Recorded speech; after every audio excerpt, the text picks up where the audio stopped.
Hello, everyone, and welcome to the Just Interesting podcast, episode 106, the weekly show where we talk about things that we find just interesting. And joining me, as always this week, we've got the one, the only, who do I go to? Who do I throw this to? I'm going to throw it to Martin. How are you, Martin? Woo! I have been chosen. Yeah, no, I'm very well, thank you, mate. I'm having a good week. It's been busy, it's been packed, but it's been fun. And I'm this is the time where I get to unwind from other stresses and strains of the week. Chat to you, lovely people, good. And also, of course, we go live, don't we? We go live every Monday at 9 p.m. GMT. Yeah, so of course. Work out that in your time zone. Yep. And it's just it's a chance to have a little bit of a relax. Although today's topic, I fear, could be quite existential potentially. I was going to say we're not going for relaxing this week. Yeah. And I'm excited. How are you? I'm good, thank you. Yes, Martin, you shouldn't be that relaxed because if you look at the quiz leaderboard behind me, you'll see that you were trailing not just Robin but also me. But I guess it makes sense that you're relaxed because you've got the trophy and you're not giving it up. So. And I don't have much to lose. Last week I think I lost 9-1. Doesn't get worse than, well, I'm going to say this, but touch wood. It doesn't get worse than 9-1. There's only one way it can be worse, yeah. That is a very... I've also got my dog just barking, so I'll be back in 1 second. Okay. Robin, how are you? Okay.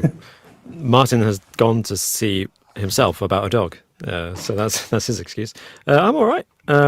I'm doing well. Happy to be back. Happy to resume our Monday night slot, which it's been a couple of weeks since we did a Monday live stream, but we're back doing the regular live stream on a Monday for all of our, anyone who's watching us live on YouTube. Who's in the chat? Let's have a look. Who's in the chat, guys? Well, I just wanted to say Captain Wonky has become a member and is now in the category of being credited on every episode. So welcome, Captain Wonky. This is the first one. You're credited.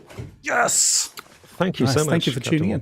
Thank you for joining. We've got Hidden History with Ray. Oh, Captain Wonky. Captain Wonky, by the way, is an artist formerly known as Cat. It's Cat. I noticed that imagery. It was the same image. I was thinking. Yeah. Oh, hi, Cat. Oh, amazing. I sometimes feel embarrassed when talking to people on the live chat or on the Discord server. Because usernames obviously are not necessarily people's actual names, and there's a comment and a reply to a comment, and sometimes I'm like, actually, I do know you. We know you. You're a regular, yeah. But people change their names, and I get confused. I can't keep up with these modern times. I know, Robin, I know. You need your system software updated constantly. Not knowing the latest data and information can be very scary. I'm currently running on Windows 11 and it's just messed everything up. Oh no. Bill Gates has ruined it. My star button's in the wrong place. Oh dear. But look, we're not talking about people's usernames today. We're going to be talking about a pretty big topic. You could say the biggest topic. It's space. If that buzzer's not used today. I mean, it's got to be, right? I just realised, actually, as you said that, I was like, yeah, I know what I'm doing for the quiz. Yes, as many people watching on YouTube will know that we are currently talking about space today, and specifically some pretty creepy existential dread facts, I guess. Well, I mean, there's a mix, but a lot of them will hopefully be ones that you wish you didn't know.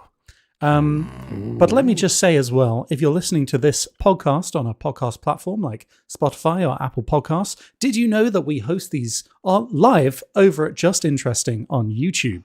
Come and chat with us every Monday at 9 p.m. BST. And I feel confident saying that because it is actually 9 p.m. or just after on Monday, which it hasn't been whilst doing these podcasts for a while.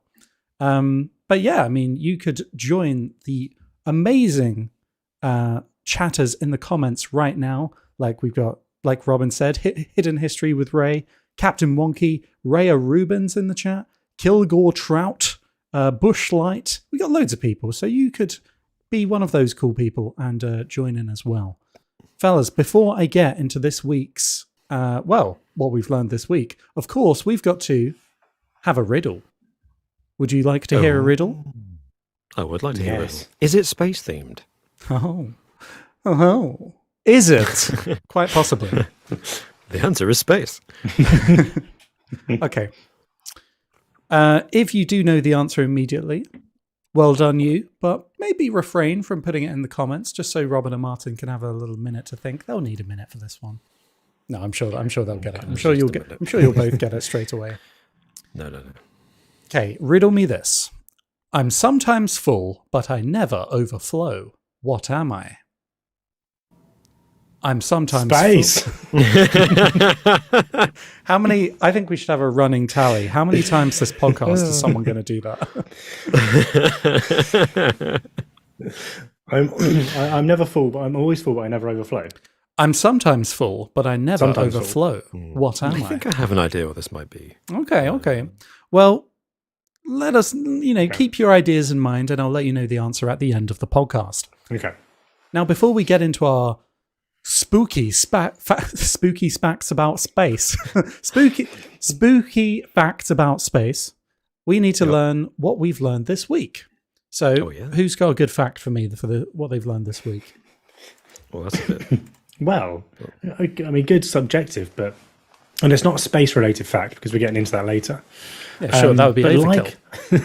Go for it, Martin. Like space, this is the most tenuous link ever. Like space, the Earth is sometimes cold, and sometimes it's cold outside. Hence, people write songs like "Baby, It's Cold Outside." Yes, Great song. Yes, exactly. This was written in 1944. Popularized in Neptune's Daughter, the film, in 1949, and it's often seen as a Christmas song, isn't it? It's never actually It's never actually. It's not actually a Christmas song, I don't think, because it never actually mentions Christmas, but it's associated with Christmas. I never even realised that. That's blowing my mind.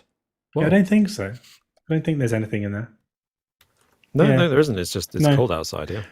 But do you know why it was written? So you might have forecast. Well, the Frank Loesser and his wife were a little bit tired. They hosted parties, they're singers, they host parties, and they're a bit tired of when you have a party and everyone comes around and it gets to about 11:30 midnight and you're like, I'm pretty tired because got kids and I was up early this morning because the neighbour's dog was barking, not even mine. And you want people to go away. And so they thought, let's write a song, an elaborate song that lets people know when it's time for them to leave.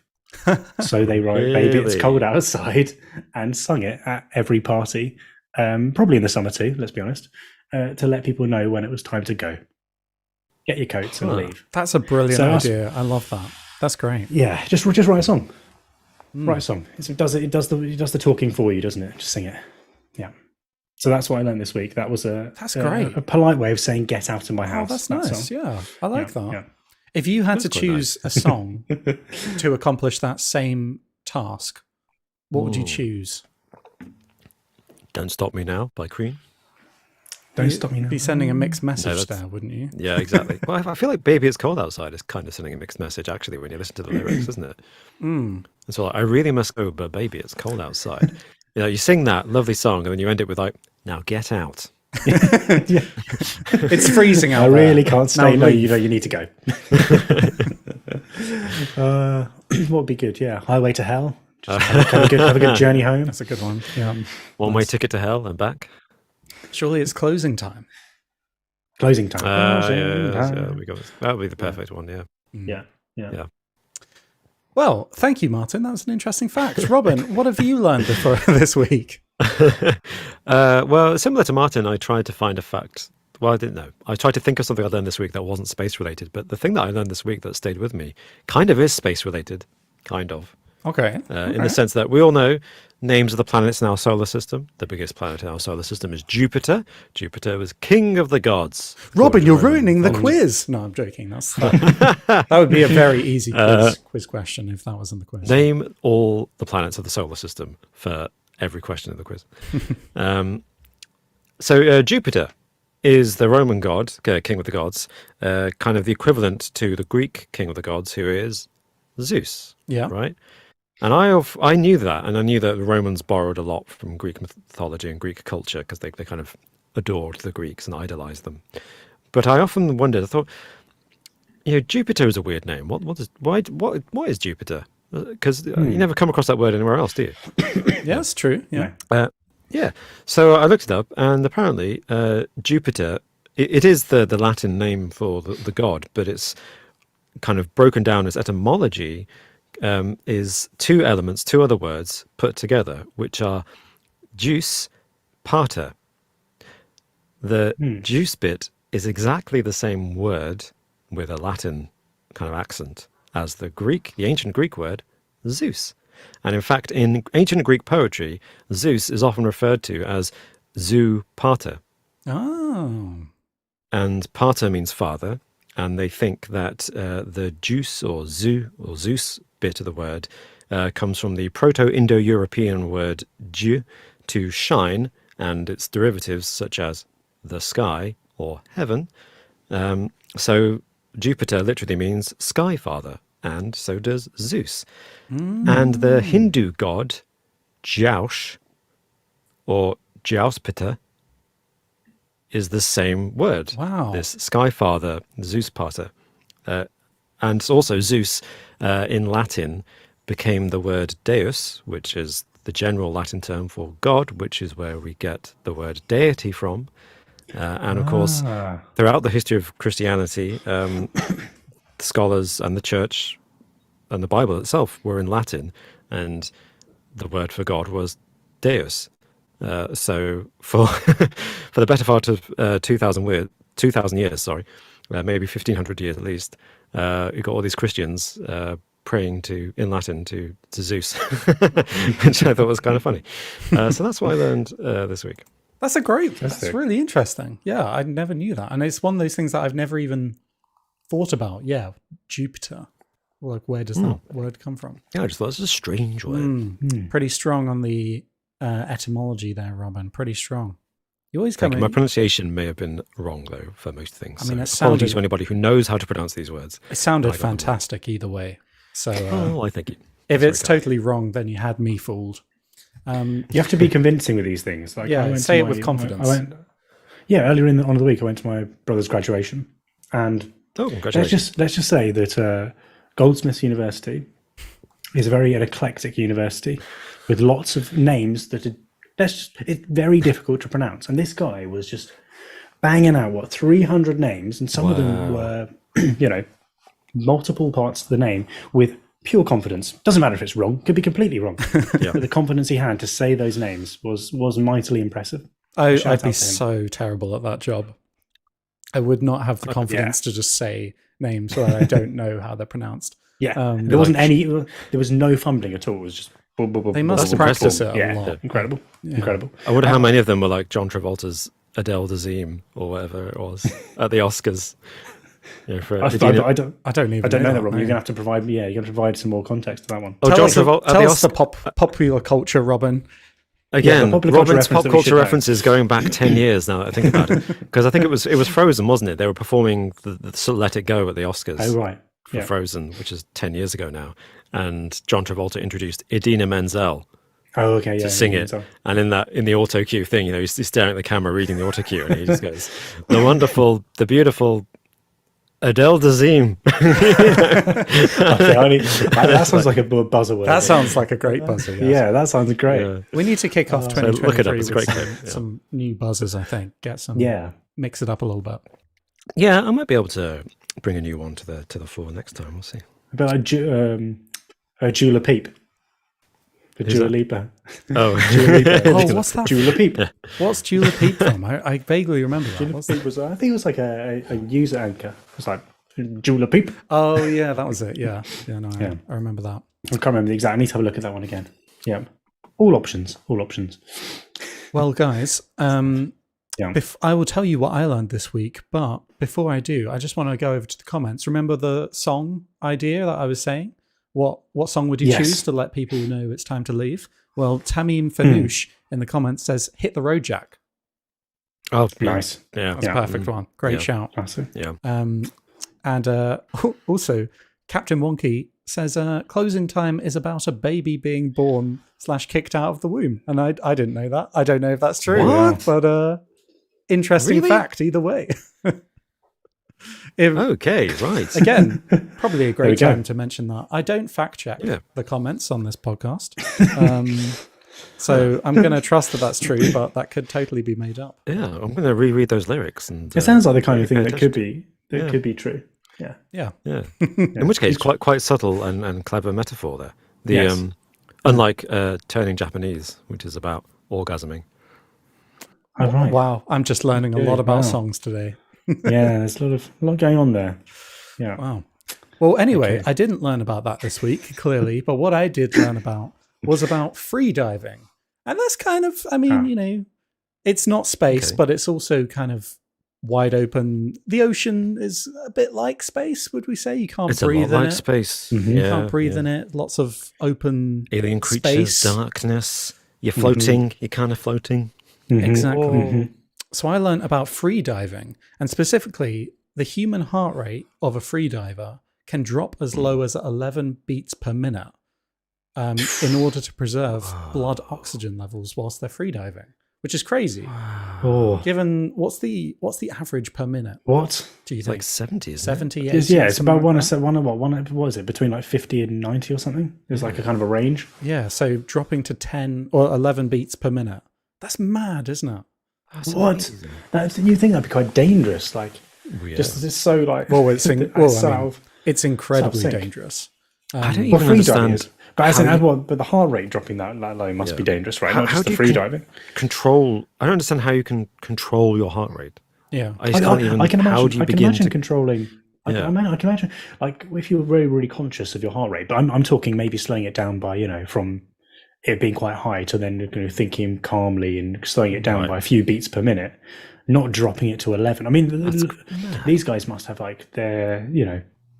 they must have such incredible stamina at the best of times, mustn't they? Yeah. So it's like it must be an expansion of that. They can't be running at 60 beats per minute and then drop it to 11. It must be like their standing heart rate must be like 30 or something. Yeah, I wonder if Like an athlete. like the least excitable people in the world. And you see them in the street and it's walking on like, hey, yeah, there's a volcano erupting behind us. Better get out of here then. But that's once every like five, So 6 seconds. is this person in your head just Matthew McConaughey, Robin? Kind of, I guess. all right. But yeah, well, Martin, I was looking into this as well because this made me interested. And you're right. Like, how dangerous is this? Like, their heart rate's dropping this low. And the most dangerous part of freediving, I think, is not people panicking under the water and like needing to take a breath, like, which was kind of how I expected. But it is just their blood oxygen levels going too low, probably because of their heart rates being this low. Yeah. And also, yeah. as a kind of bonus fact that goes along with this, another thing I learned is that sensation of when you hold your breath and you need to breathe isn't because your oxygen levels are getting too low, which is what I imagined, but it's because carbon dioxide levels are getting too high.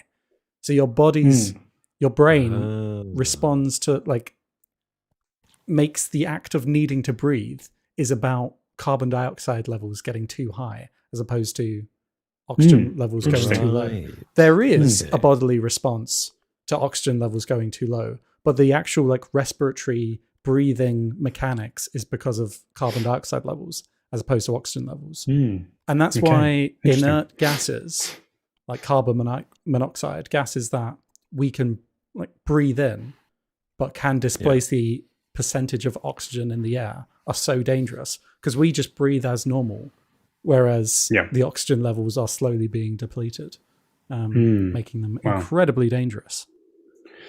So Wow. lots of Intense. That was an intense fact, man.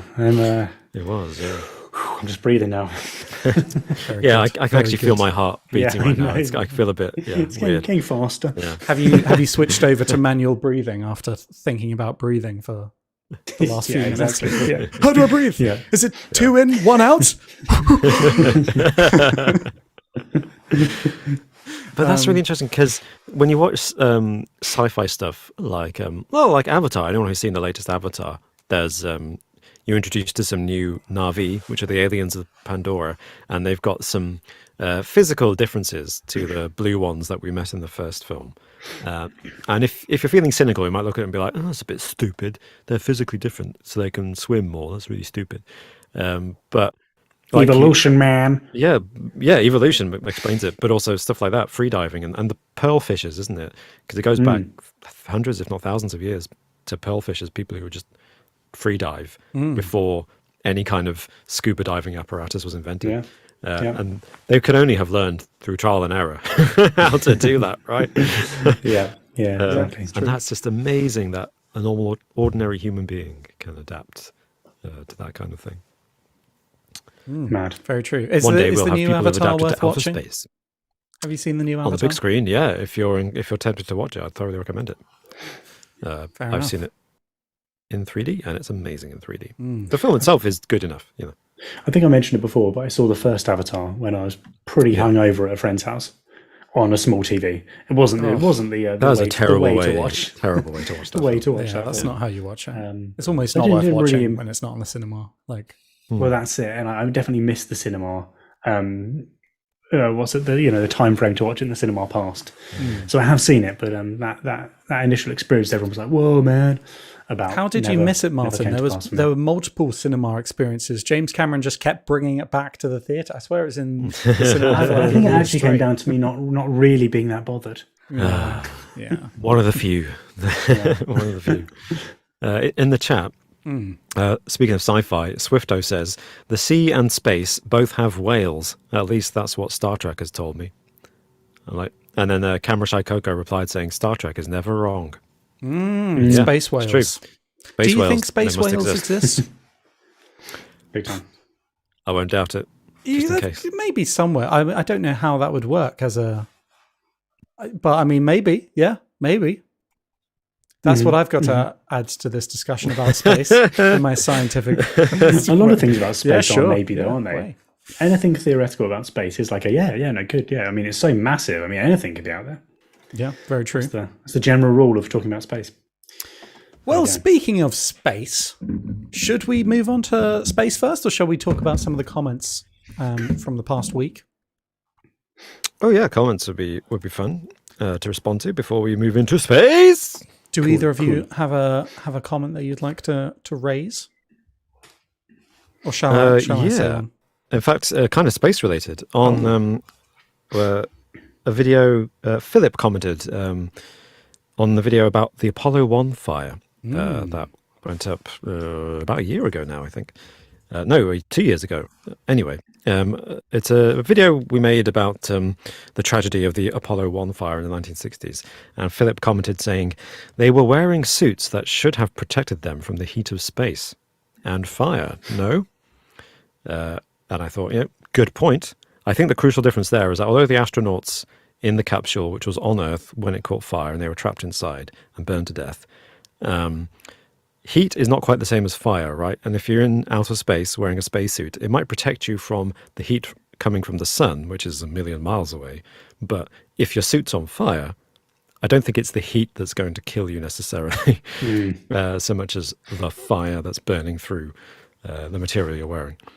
Yeah. So, but scientists, please, I'm not a scientist, please do correct me in the comments or on podcast platform of your choice or on YouTube below or in the live chat. That is an interesting point, though. I do wonder, what the latest spacesuits, what they are resistant to, how much strain and pressure they could be under. Could you walk through fire in a modern spacesuit, do you reckon? I have no idea. So Probably. Yeah. I would, Probably. yeah. Those. Do you remember those? Was it SpaceX ones? Those spacesuits that look like I don't know, robots. The movie ones that were kind of like really sleek and sexy spacesuits from a couple of years ago. they were designed by the person who did the costumes on, Marvel or something. Yeah, that's right. Yeah, so they looked like superhero costumes, didn't They they? did look a bit silly. They must be made out of kind of flame retardant stuff. Do you think so? It'd be one of the kind of the base level technologies that you'd use, right? It's like fire on spacecraft. Yeah. Every suit is lined with asbestos. It's just a bit lighter. That's all. Well, well, I've got some. oh no, go for it, I've Martin. got No, go for it. from last week's predictions. Oh yeah. Just a few things that stood out. The first one is Elizabeth said, "I think Donald Trump is going to pass away before he can run for president again." That was one prediction for 2023. We'll see about that. Interesting. And then I like this one from Sean Verso, who, when we were talking about, we were joking about having a salad bag recall, about if these things happen every year. And Sean put, "We've already had salad recalled in Australia," and then he replied in another comment underneath with, "In bags." Which I don't know why that made me laugh so. In bags. It's quite funny. That's good. I mean, thank you though. In bags. But yeah, So not that's just good. everyone's salad, homemade salad. Oh, there we go. Yeah, Nice. That's Thanks, Sean. yeah. But there you go. Prediction. Was that Martin? Was that your guess about salad? Your prediction think- already fulfilled. Yeah, I think so. Yeah, I'm was- done for this year then. What's the one I said? Call me Baba Vanga. I said it wasn't. It was cans of tomato soup would be recalled this year. That was my prediction. Yeah, you said tomato, and chicken was the One from previous last year, year, and it did yeah. happen. Of course, it came true because they're psychic. Well, we'll see, won't we? We'll have to see. Well, I've got a comment, another prediction from that video. This one from Liam O'Rourke, who says, "One day this year, Robin is going to say those facts were absolutely terrible. You two should be ashamed." That's my prediction for 2023, he says. Okay. I would be very... Do you know what? That would take me aback. And I wouldn't hate it either. I think that would be pretty funny. if you I just... doubt I would say that because you two never bring bad facts to the table. But also, So I'd you're have to- too nice, Robin. Even if we did genuinely bring really terrible facts, you would never say that kind of thing. So it would be very funny if you just turned around and said that. I'm very flattered you think so, but yeah. Maybe if you have one with a few whiskies, you probably get there. Yeah. Couple whiskeys. I'll load up It's before we terrible. start recording, broadcasting I like it. live. It's going to be... Now I'm going to be like that person in that horror story who's like, "You'll die by being run over by a bus." I'm like, "I'm going to do everything I can to avoid being run over by a bus." And then you get run over by a bus trying to avoid it. That'll happen to Stranger me Than now. Fiction. Oh yeah, that's kind of like, yeah. That's quite good. That was. Yeah. Yeah, that's a good film. Yeah, I love it. Nice. In bags. In bags. Anyways. Spies! Got to get another one in there. Shall we talk about some of the spookiest facts about space that we have to offer? I don't know if spookiest is the right word. Just No, interesting. guys, I've got a disclaimer. I didn't see the WhatsApp message that decided upon spookiest. So in my mind, I'm going by the schedule, which just says space facts. Oh, So Martin. if you want to, Martin. so when you when we're titling this, we can go spooky, but just be warned that one of my facts, one of the two, is not spooky. I've got to be honest. It's not spooky. It's not. The title is It's not not spooky. spooky. Anyway. It's kind of disturbing Just things that slightly you wish you weird. didn't know. Disturbing weird. I mean, Yeah. I'm glad that sure. we've decided we finalized the topic. During the episode. During the episode, no, it's the way you want to do it, right? It's not that we put out a schedule, quite far in advance to stop the thing from happening. Of being able to schedule it in advance, we have enough time to research and find things that are suitable and match the title. No. It's not like we've done that. I think this is a good time to say thank you to all of our Patreon supporters and YouTube members who give us money to keep this channel going. And we really appreciate it and really work hard for you, as we've just demonstrated. And with that, let's get into the main generally, discussion. Huge thank you to every YouTube member and channel Patreon supporter. Thank you. Yes, thank you indeed. Now, let's get on to spies.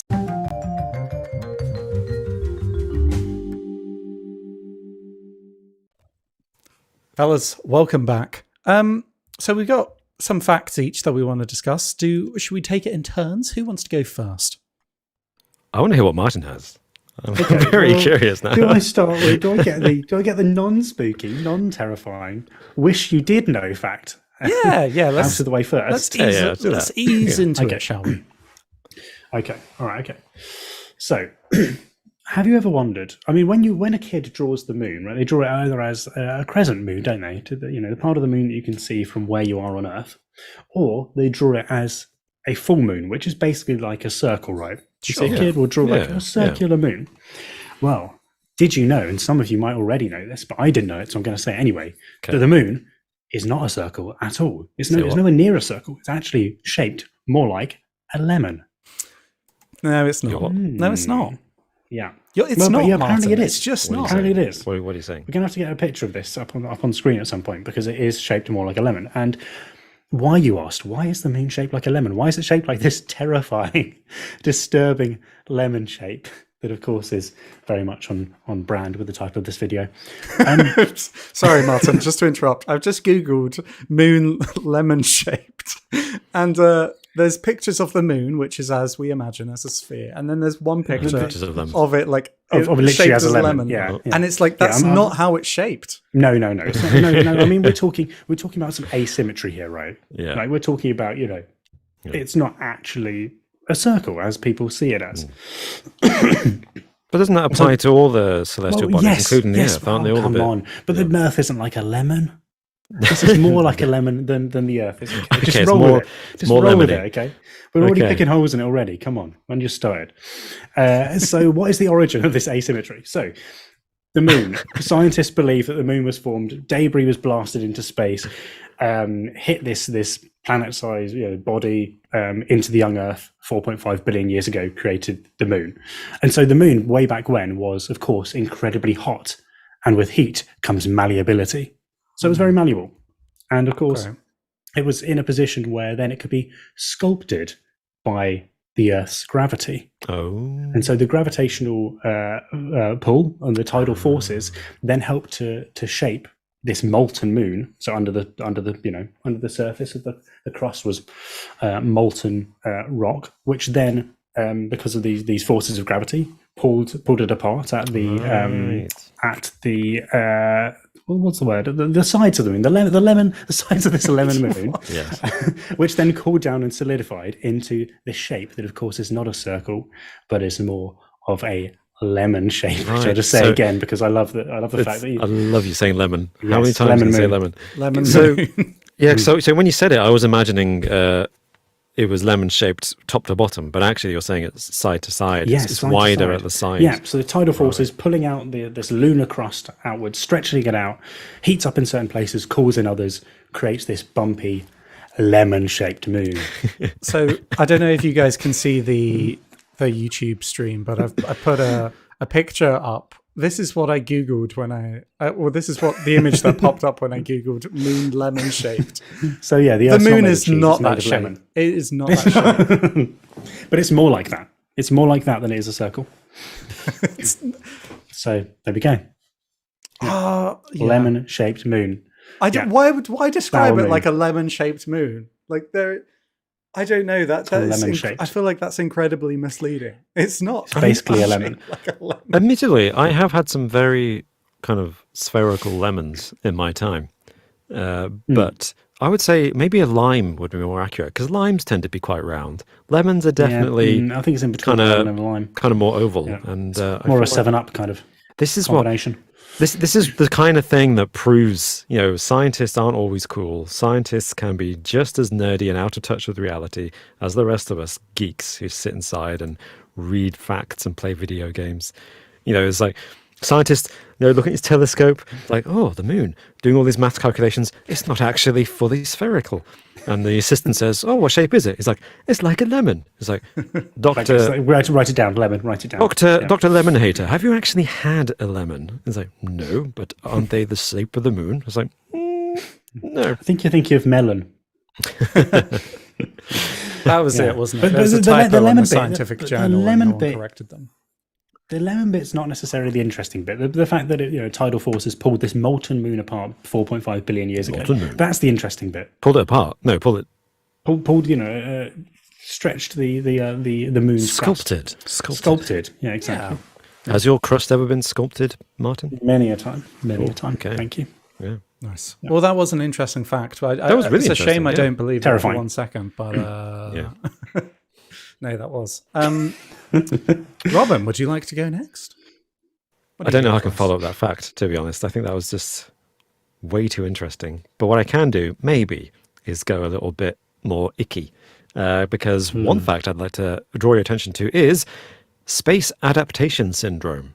Oh, Okay. that doesn't sound fun. So, something to bear in mind, future travelers, because we're reaching the space age where people will be going into space in greater numbers, and maybe even taking a tourist trip to the moon in the near future if NASA and China have their way and build their space stations on the moon. But as of 2017, all the data up to that point showed that about 45%, so nearly half, of all people who've gone into space suffer from space adaptation syndrome, or space sickness, colloquially, which is basically down to the fact that, surprisingly, the human body is not built to be in zero gravity. It's used to being on Earth. And symptoms of space sickness include nausea, dizziness, vomiting, headaches, fatigue, general malaise, visual hallucinations, and disorientation. Still not good. Also- Not good. That's for not you. fun, yeah. That's not good, No, yeah. And it normally lasts about 3 days. So on space missions, they never schedule anything major to happen for the first few days into space. When they go to the International Gotta get Space used Station, to for it, I example, guess. the replacement crew won't do anything for a few days because they've got to get used to it, yeah. They can take medicine as an emergency. They do have special nausea patches, which they can kind of stick to their skins, like, I guess, nicotine patches, which put anti-sickness drugs into their system, because in an emergency something might happen and someone has to get into a spacesuit and go outside and fix something that's broken in the first 3 days. But they try not to use these drugs as a rule, because actually they slow down your ability to adapt to space. Okay. So right. You got to yeah. go through it. You've got to just push through. You just gotta tough it out, yeah. But that's not the worst thing that can happen to you in space. Haha, no, because once you've got over the space sickness, you've got the general fact that, again, the human body is not meant to live in space. So, in space, zero gravity, you're kind of floating around like you are underwater, and you may remember that about 60% of the human body is actually liquid, of all kinds of variety of fluids. And when on Earth, the fluids tend to go downwards. Of course. So the human body is kind of used to the fluids being down. But when you're in space, the fluids go the other way. They kind of float upwards, which is often why in videos of astronauts floating around, they look a bit puffy-faced. It's because all the liquids are kind of floated up to their heads. This, naturally, affects the blood flow to the heart and brain. Okay. So Great. if you spend too much, the more time you spend in space, the more likely you are to suffer some kind of damage to your heart and brain. And in particular, even if you don't get damaged, your heart will get weaker because it doesn't have to work as hard when it's in space. Yeah, that's true. So astronauts who spent a long time in space, 6 months to a year, have come back and actually their heart muscles are weaker, which is one of the reasons that you see lots of footage of astronauts on treadmills and things on the space station, because they need to do this exercise to make their heart work harder, because it doesn't have to work as hard when there's no gravity. Yeah. But once they get back to Earth, they'll have permanent heart problems if they don't keep it strong. Also, they have to exercise to keep up their muscle mass, because apparently within 5 to 11 days of being in space, you can lose up to 20% of your muscle mass. Whoa. What? Yeah. That's crazy. Yeah. Wow. I know, that's a shocking rate. Yeah. So imagine the longer you spend out there, if you did no exercise, you would just waste away. Yeah. And you wouldn't just waste down to the bone because, and this is an interesting fact anyway, but apparently the human body is constantly rebuilding the bones. So there's two types of kind of cells. There are things that destroy bones and then things that rebuild them. And it's part of the natural process to kind of keep your bones strong. They're usually in balance. There are cells that are constantly eroding the outside of your bones, so that the ones, because they build your bones from the inside out. So imagine your bones are getting bigger and bigger inside you. So the ones that are building your bones from the marrow outwards are just kind of happily going along. And the ones on the outside are like, hey, there's not enough room in your leg for all this bone, so we're going to destroy the outside of it. In space, guess what happens? For some reason, zero gravity means the ones that build your bones just kind of stop working.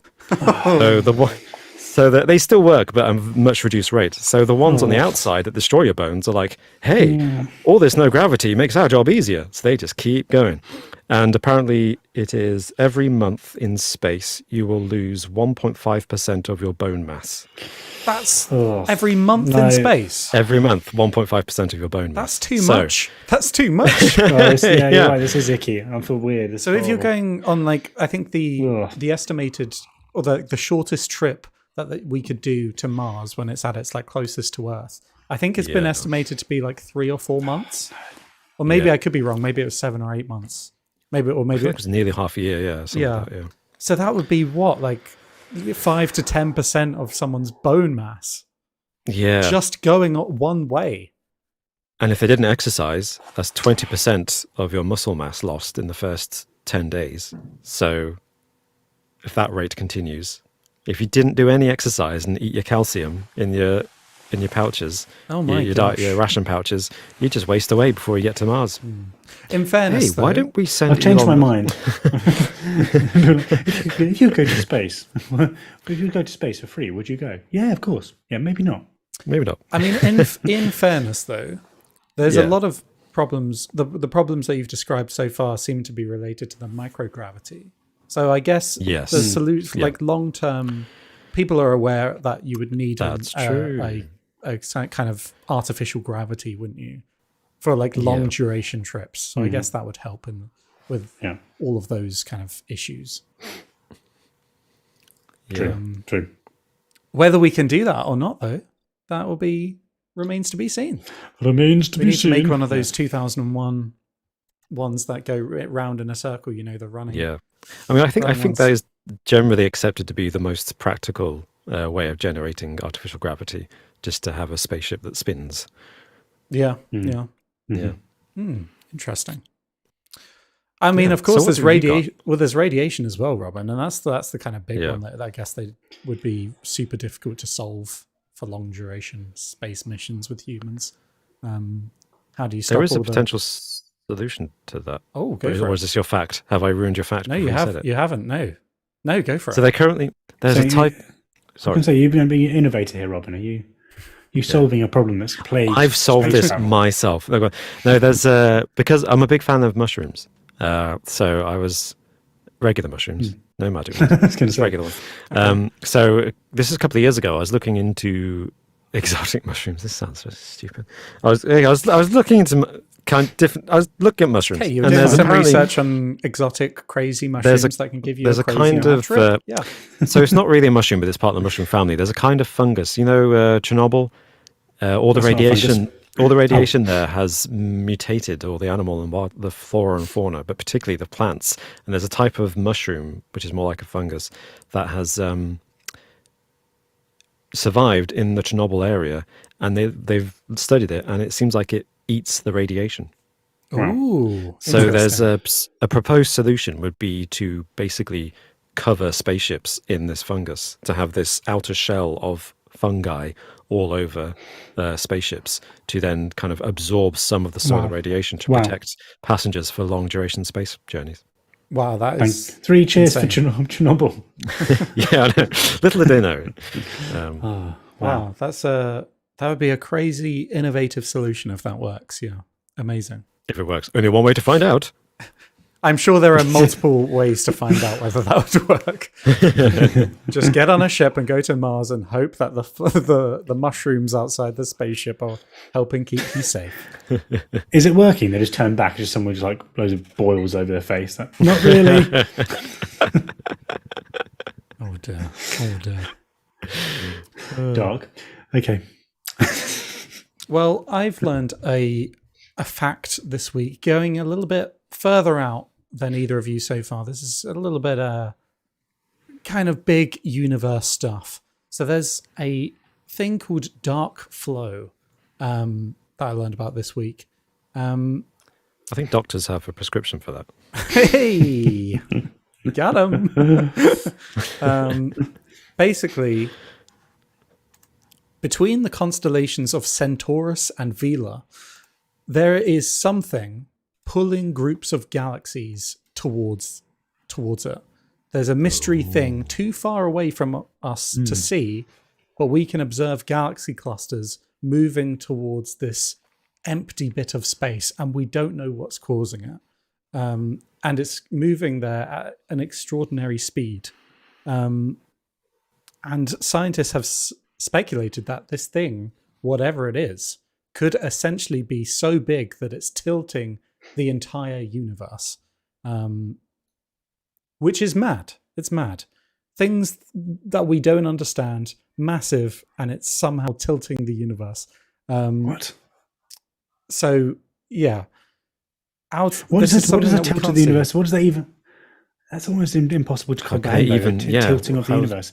Tilting compared to what? Like, what angle? Where's the axis? What's going on here? I guess we can measure the movement of stars and galaxies by the fact that they're moving outwards.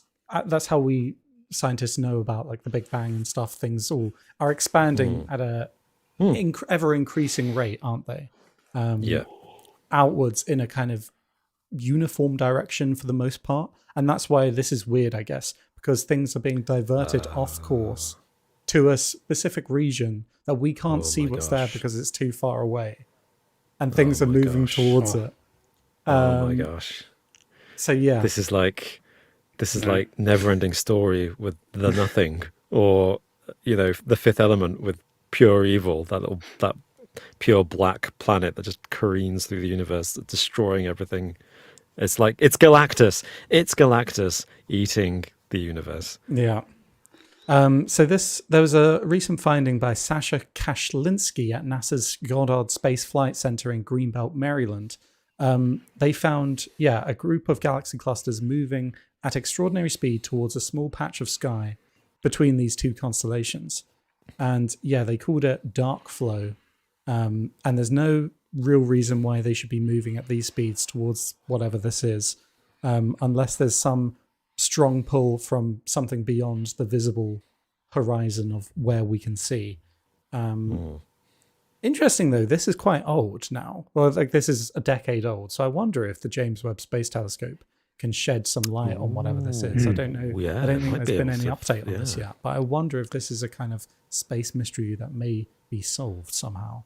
Do you find, I don't know about you guys, but I find this equally terrifying, and also there's a feeling of such complete helplessness and nothing you can do about this if there was any kind of ever had any effect on Earth, that it's almost not worth even worrying about. Yet it's terrifying at the same time. It's like existential dread, complete and utter helplessness. So why worry? Kind of why thing. worry? No, I know what you mean. I was about to ask, what do you think your reaction would be if you're a scientist, like the classic movie scientist who finds the meteor that's heading straight to Earth? What do you think in that moment, when you discover this dark flow, this void in space that's just drawing everything towards it inexorably and setting the universe off balance? How do you feel? I don't know. I'll probably try and cast Elijah Wood in a new Deep Impact. He's a bit older now, but I think it would still work, the premise. So probably Elijah Wood first, and then also if I was a scientist. Yeah, I mean, you're just going to be trying to explain things that people, including yourself, don't necessarily understand. So I think I'll keep it fairly hush hush. Nothing you can do about it. Did you keep it hush hush? Yeah, there's nothing you can do about it. There's nothing anyone's going to do apart from panic.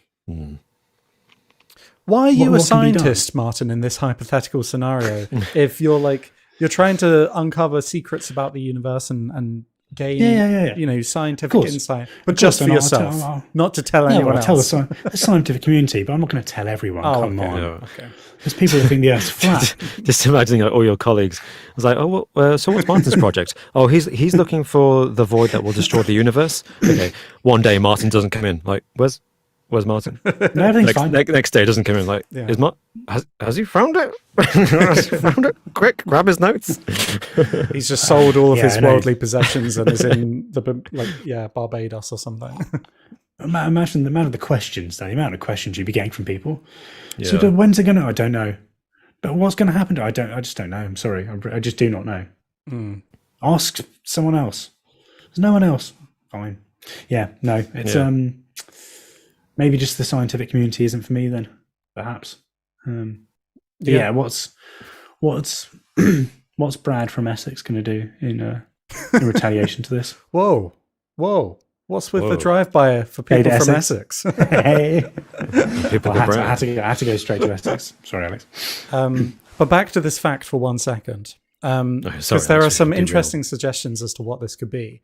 One of these suggestions is that this could be from another universe altogether, because this is outside of our visible universe. Imagine the universe is like a sphere, starting right at the start and expanding outwards. This could be the influence of another universe altogether. And I mean, this could be evidence towards eternal inflation theory, which suggests that the universe could actually be composed of mini universes that have bubbled off from one another. But I mean, are we in one of those bubbles? Is that what this theory says? We could be in one of these bubbles, or this universe having an influence could be in the bubble of our universe. We don't. I'd love to be the scientist that brought up that first. So what do you mean? How he's just drinking it. Bubble off from one another. He's just drinking some champagne, looking into the glass really carefully. And it's just like universe is bubbling off. Bubbles. So how can we prove it? No, you can't really disprove it. Actually, you can't disprove it. Not really. Yeah. So we're just going with this. Yeah, let's go with this one. Yeah. Someone in the chat said, Kilgore Trout said, "Someone unplugged the universe." And I like that imagery. Took the plug out and now it's all draining away into that one spot very slowly. Yeah. Yeah. Okay. I like the fact. I like the fact, but I don't particularly like the thought. Oh well, I'm sorry. But the fact's good. Yeah, that is the premise of this podcast episode, which you would know, Martin, had you checked the WhatsApp group. I did check the WhatsApp group, but it was all what topic? What should we call it? Titles backwards and forwards. Oh, I don't have time for this. I've got other things to do. Fair know enough. how it is. Fair enough. Okay, fine, whatever. I get Anyway, that. It's not like you have a job or a family or anything like that. The lemon fact was brilliant. I thought that was incredibly scary. What are we calling this? Facts about space you wish you didn't know. You might fall into that. Actually, Alex, in fairness, I wish I didn't. What shape is this dark flow? Is it this area of dark flow? Is it lemon shaped? We don't know. We can't see it. Don't know what shape it. It could be then. But surely there's like a negative shape, right? Like what we can see around it. Surely must have a boundary. Well, I don't know, because it's not like, I don't think they're seeing the full shape. It's maybe just a slight indication that a group of them are moving outwards in a specific way. Okay. I don't think it's showing the full shape. No, fair enough. Yeah, just intrigued. Yeah. I know I'm one of those people who stares at those maps of the universe, that exist, those infrared maps of the universe. And I look at it, and you're just thinking, where to conquer first? Why is this? Why are there so many planets? Who is here? What's going on? Who lives here? Oh my gosh. Okay. Guys, we've got to move on. We've got to move on from this one. Otherwise, we'll be here all day. There's lots of facts. Martin, we're going to come back to you. Yeah. Okay. Right. Okay. Yeah. So this one is a little bit more scary, and it's about accidents in space, and I mean something I find interesting. Accidents in space and how dangerous space actually is. And so I thought I'd do a bit of background on the different accidents there have been, fatal accidents. Oh gosh, yeah. And then do a little bit of a comparison with other things to give you some indication of how dangerous space flight actually is. Okay. And so in the history of space flight, officially, in-flight accidents have killed 15 astronauts and 4 cosmonauts, Russian astronauts, in 5 different incidents. So I just thought I'd quickly run through some of these. So the first accident to ever kill someone in space was Soyuz 1, the Russian spaceflight in April 1967. So this was 6 years after Yuri Gagarin went into space. And a guy called Kamarov, he was launched into space despite there actually being some previous failures on Soyuz 1 when they were doing unmanned, uncrewed tests around the time. And so after launch, he went up into space. One of the solar panels failed to unfold, which led to a shortage of power in the spacecraft systems. And there are various other problems as well, including the orientation detectors that maneuver the aircraft not working properly. And so this was an orbiting mission. So he was orbiting around the Earth, and by orbit 13, the automatic stabilization system completely stopped working, just completely died and didn't work at all. And so he only had this manual system, which wasn't particularly effective at the best of times. And so during his report on this 13th orbit, the flight director decided to abort this mission. And so after a few more orbits, after 18 orbits, Soyuz 1 fired up its retro rockets, re-entered the Earth's atmosphere, and he basically decided to descend. And after all of this, he actually was descending pretty well, and it was looking likely that he would be able to land. But out of all the things that could go wrong, all these technical issues, it was in fact the parachute that had a defect. Oh god! And so the main parachute didn't unfold. He activated his reserve chute, but this became entangled and didn't release as intended, and he smashed into the Earth and died. So a whole load of issues, but actually it was just a parachute that ended up killing him, which was very unlucky. Yeah. The second one takes us forward to November of that year. So the first one was April. This is November. To flight X-15, flight 36597. And this was a suborbital space flight of the North American X-15 experimental space plane.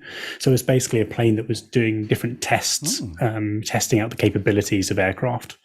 And so it was flying at 70,000 meters, 230,000 feet, and was descending into the rapidly increasing density of the atmosphere. And the pilot of the spaceship, Michael J. Abrams, re-entered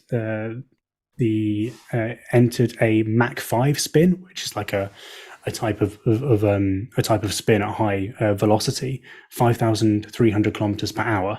Wow. The spin was taking place, a really high, intense spin. Yeah. And the people on the ground controllers sought to straighten out the X-15, but because this was an experimental plane, there wasn't actually a recommended spin recovery technique for this particular plane. Right. They didn't know about its particular spin tendencies, and so he went into a spin and basically crashed into the Earth and died. Oh, God. So that's pretty morbid, and I guess that's what the experimental planes are for, right? Did you say this was an X-15? It's called X-15, yeah. Wow, I've never even heard of X-15 that before. flight. That looks crazy. Yeah. So not a big a big manned spacecraft, but an experimental flight. So that's pretty unlucky. The next one was the Soyuz 11. So the Soyuz 1 had an issue. There weren't a few without too many issues, but this one was, of course, another Russian crewed mission to board the world's first space station, the Salyut 1.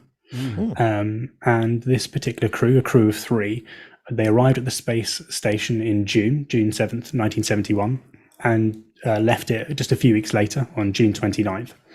But disaster struck when the crew's capsule depressurized when they're about to re-enter, preparing for re-entry.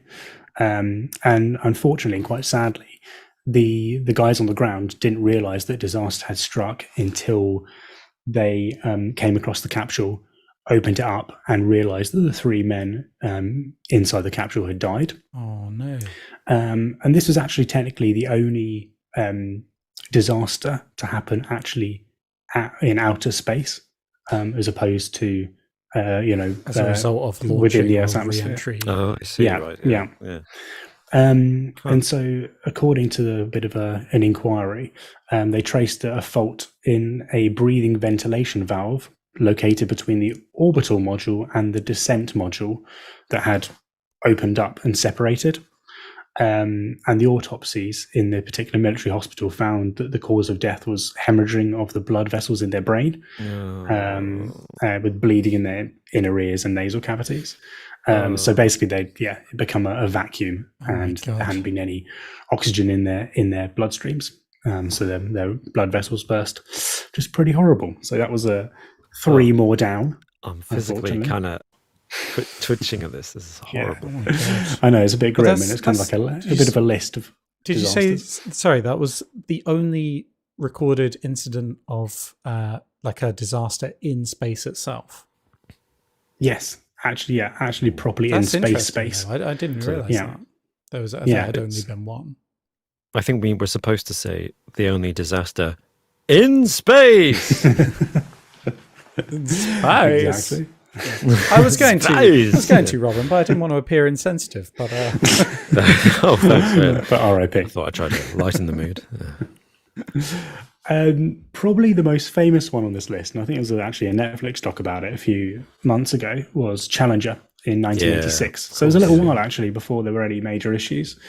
But Challenger, they were going out to study Halley's Comet when they were in orbit. And of course, they were taking a teacher on board for the first time as well. So it was like a big cultural event. You know, I think the school children from her school were all at the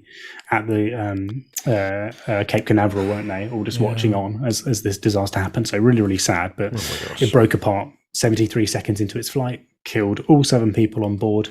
And of course, disintegrated for everyone to see on television and there and at Cape Canaveral in real life. And so the cause of this one was a failure of the primary and secondary redundant O-ring seals in a joint in the shuttle's solid rocket booster. So they were defective, and I don't know if you've watched the documentary, but it was widely known that there were issues with these O-rings, but they were instructed to go ahead with the launch regardless of the issues. I think from memory, I think it was due to the fact that on the morning of the launch, there were freezing cold temperatures, which caused basically the seals to crack and become defective, and then of course break apart. And they found the crew's compartment in the ocean a few months later after the disaster.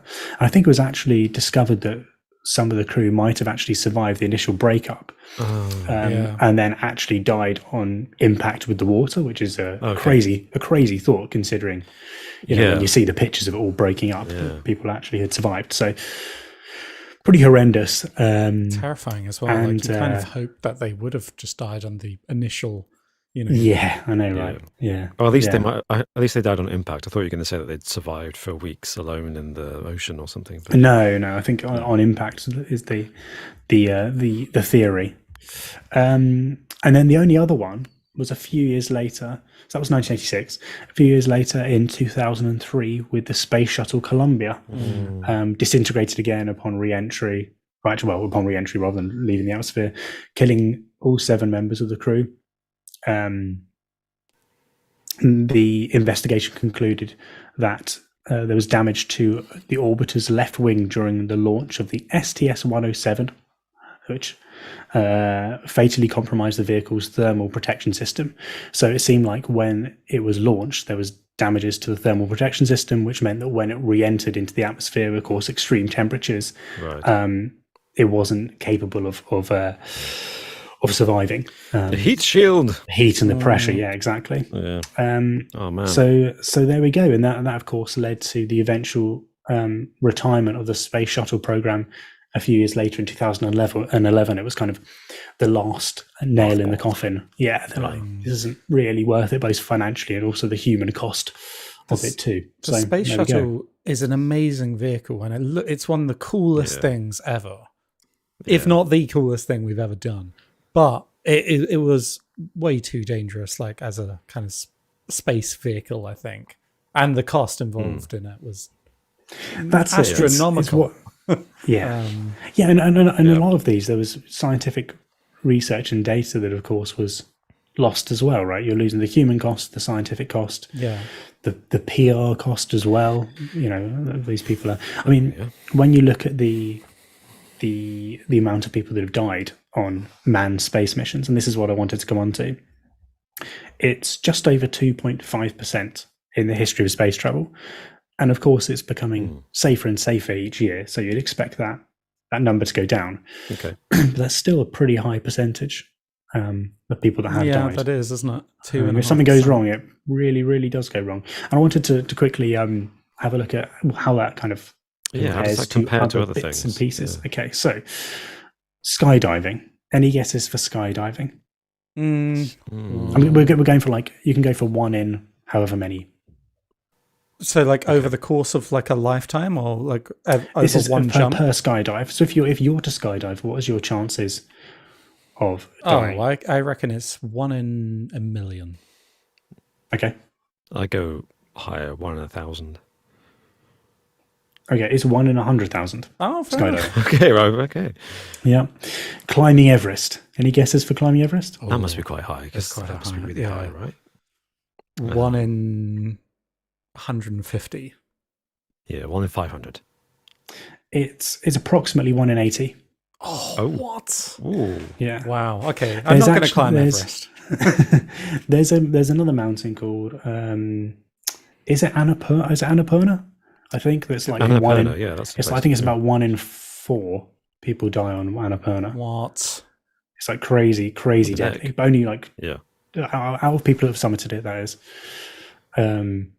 Yeah, or attempted to summit. Really crazy. Wow. Okay, chances of dying in a car crash over a lifetime. Oh, that's a good one. I would hope that's quite low. I would as well, but I bet it's higher than we think. 1 in 5,000. Let's go for 1 in a million. It's actually over a lifetime. It's 1 in 107. Okay, what? That's pretty scary. This is in the US, by the way, but you know, 1 in 107. Yeah, so, yeah. I'm pretty sure I've used up my luck now with my car journeys. Yeah, I know, right? I know that shocked me too. It really shocked me. Yeah. Okay, what about choking on food?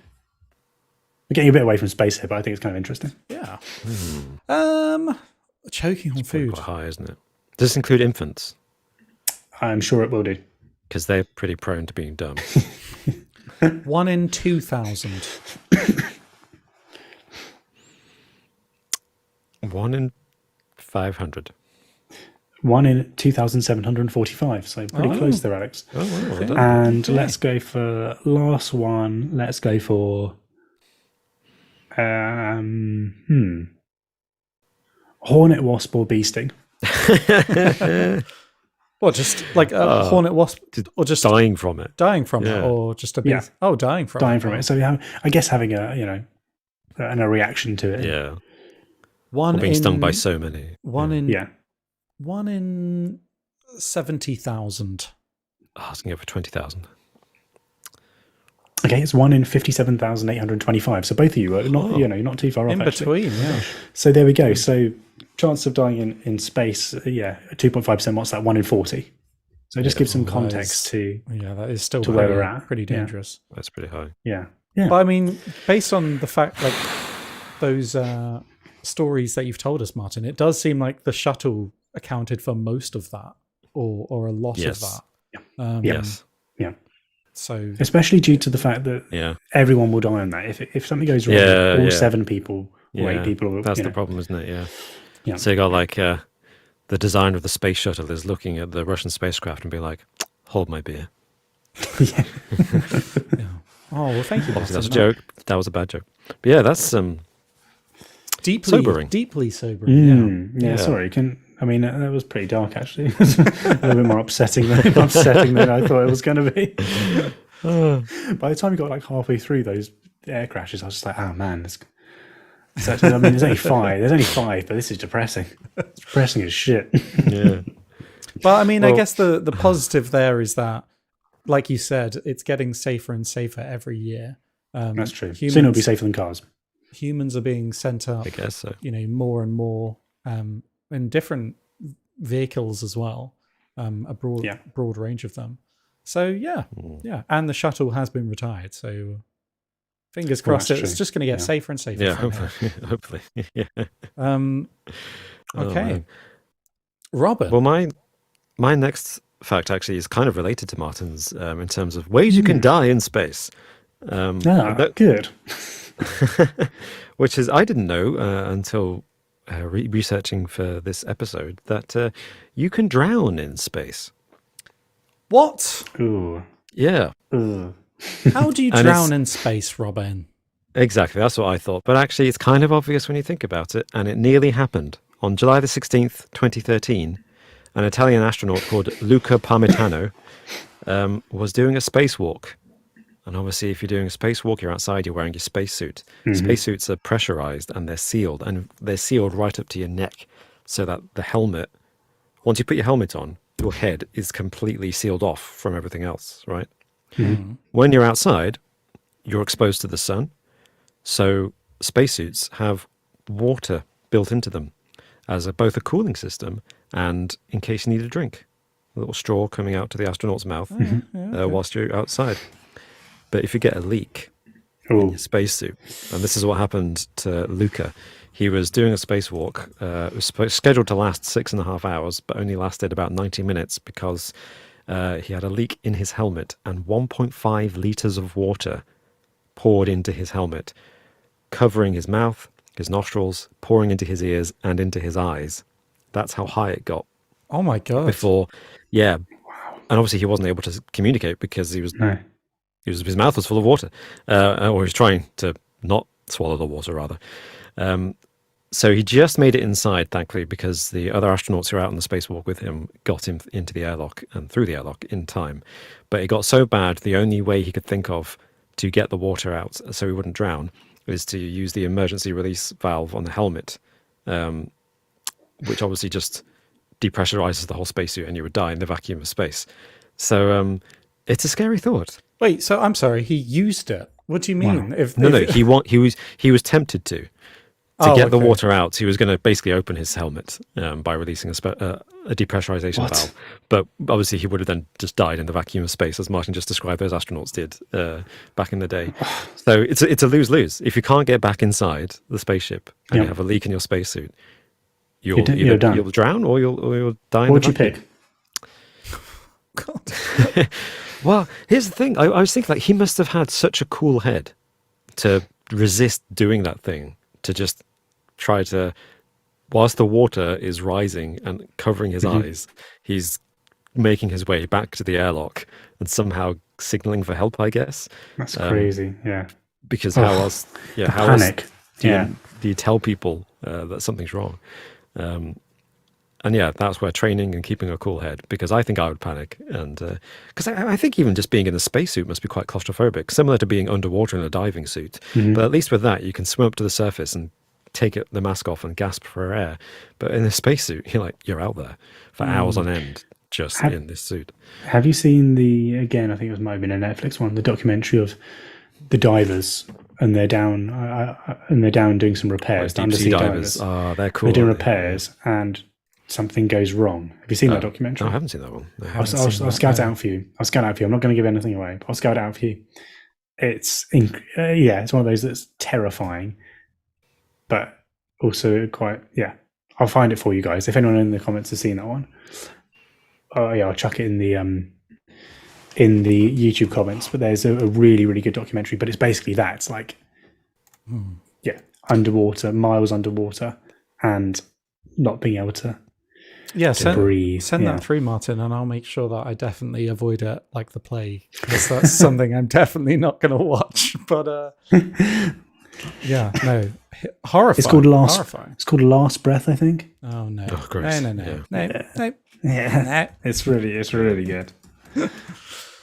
Oh, thanks for that, Robin. Well, I've got a fact for you guys.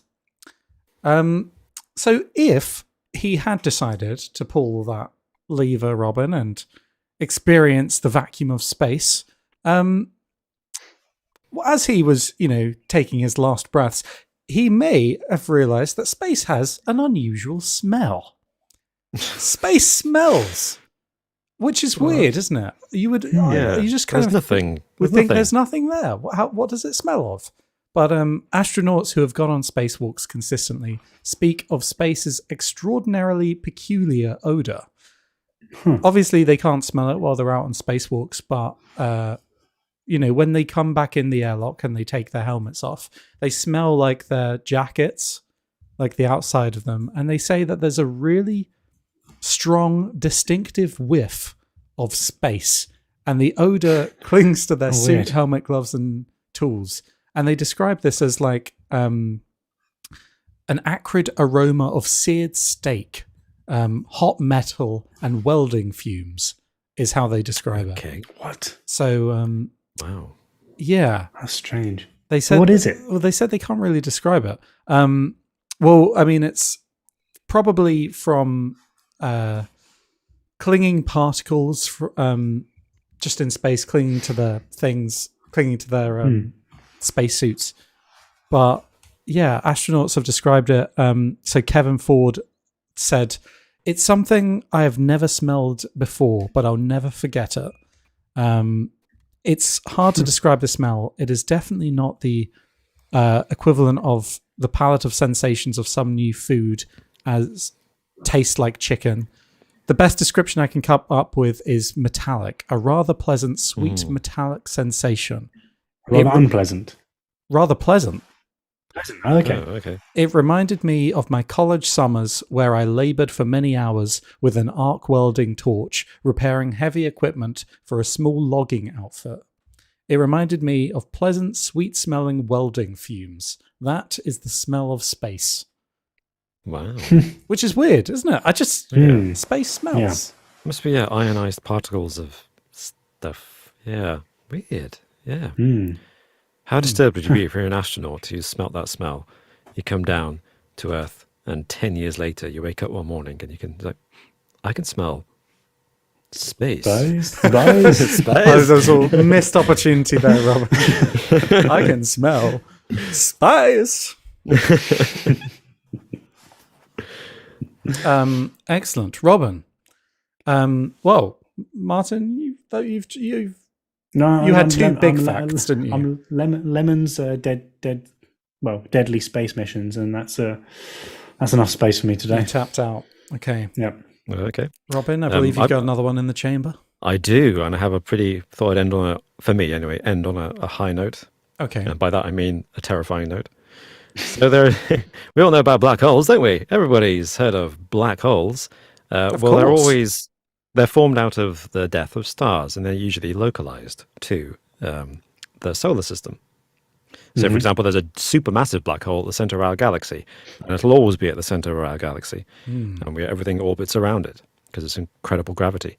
But there is such a thing as roaming black holes, which are black holes that wander through space. No. Yeah. Why would they do that? Don't stop it. Yeah. And last I don't need June, you. the Hubble telescope discovered a roaming black hole. Luckily, it's about 5,000 light years away. Do you know what? When someone says Something. when someone deals in light years, I have no frame of reference for that. So, like 5,000 light years, that could be on a universal scale. Is that quite far away? I guess. I mean, Or is that- university is that is pretty actually close? it's very close. But like the nearest Oh. star is 4 light years away. So Well, 5,000 now actually seems pretty close. That's especially if it's roaming. well, yeah, exactly. And there's something about the speed as well, how fast they think it's traveling. And they think, let me just find it.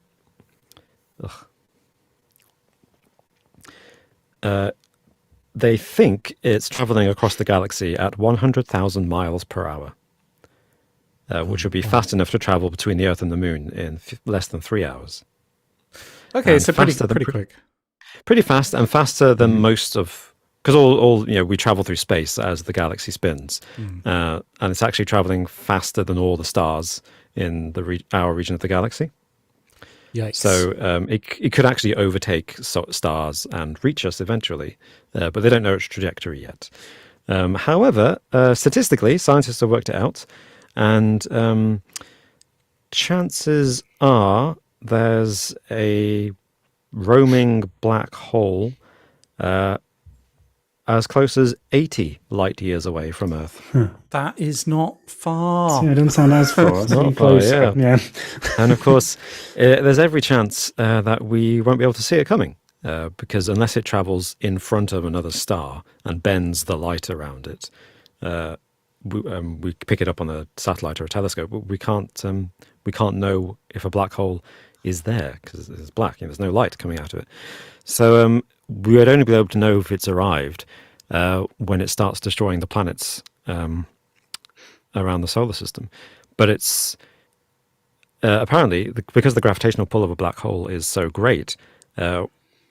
Before the black hole actually swallowed Earth, we would be destroyed because it would pull us towards it. Say if it reached Jupiter, it would destroy Jupiter, and whilst it was destroying Jupiter, it would affect the orbit of everything else in the solar system and kind of pull us slightly away from the sun. And simply by pulling us slightly away from the sun, it would trigger all kinds of volcanic activity.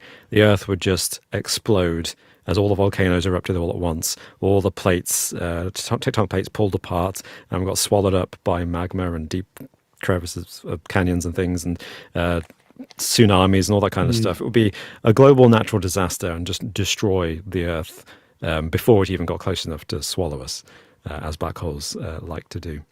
If you're just tuning into the podcast, we are doing 2023 predictions part 2. Dear. So yeah, there's good news and bad news. What's the good news? Well, the good news is we wouldn't see it coming, and when it did arrive, it would kill us before it reached us. So kind of like. But the bad news is it would be fairly dramatic, and it wouldn't be like the whole. If you're sucked into a black hole, you're instantaneously stretched out like into spaghetti, aren't you? And so we'd be dead before it even got interesting. Like it was like. Yeah, exactly. We would. If you have a fear of being good. sucked into a black hole, you would die before it reached us. But if you would like to die quickly, you won't. But if you've got a fear of volcanoes, then oh boy, I've got some bad news. Yeah. But your Pompeii-like ashes might be sucked into the black hole and turned into spaghetti. Is that the silver lining of the story? That's the silver lining, yeah. Okay. If a black hole did enter the solar system, Elon Musk might fly into it. There's a silver lining. I'm going to be the first person to go into a black hole. See you on the other side, folks. Fair enough. Fair enough. That's terrifying. That is terrifying. Roaming black holes. Be terrified, but similar to the dark flow, Alex. Yeah, you can't Don't do be anything about terrified it. because you can't do anything about it. Yeah, and it'll sneak up on us. Yeah. That doesn't help me. I don't know. It being out of my control makes it scarier, not less scary. And speaking of Earth being destroyed in a cataclysmic event, have either of you heard of the Carrington event? No, I'm not sure I want to. Well, I'm going to tell you anyway. Oh, okay. Well, it's been decided. Most space terrors happen very far away from you in space and time, but not this event. This was a geomagnetic storm that happened on Earth in 1859 when a coronal mass ejection from the sun hit our planet. Strange, colourful auroras brighter than the moon were seen all over the planet, and telegraph machines everywhere failed, with some reporting they burst into flames. Now, this happened in 1859, so most people weren't totally affected by this, really. There were some, interesting aurora borealis in the sky. And obviously, what technology there was that could have been affected by this was affected by this. But the damage caused, this wasn't really, telegram machines were affected, but this was still very early technology. So it wasn't like we hadn't built our society dependent on that technology. Right. Fast forward to today.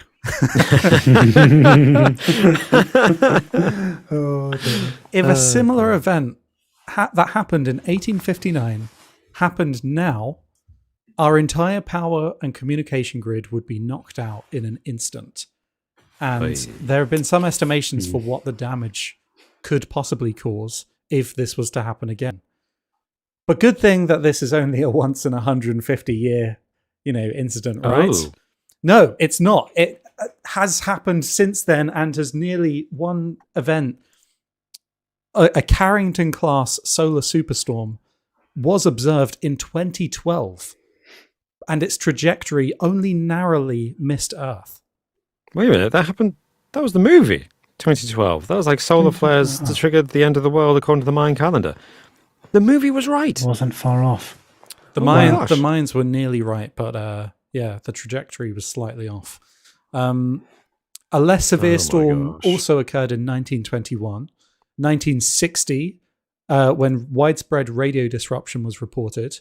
There was a 1989 geomagnetic storm which knocked out power across large sections of Quebec. So yeah.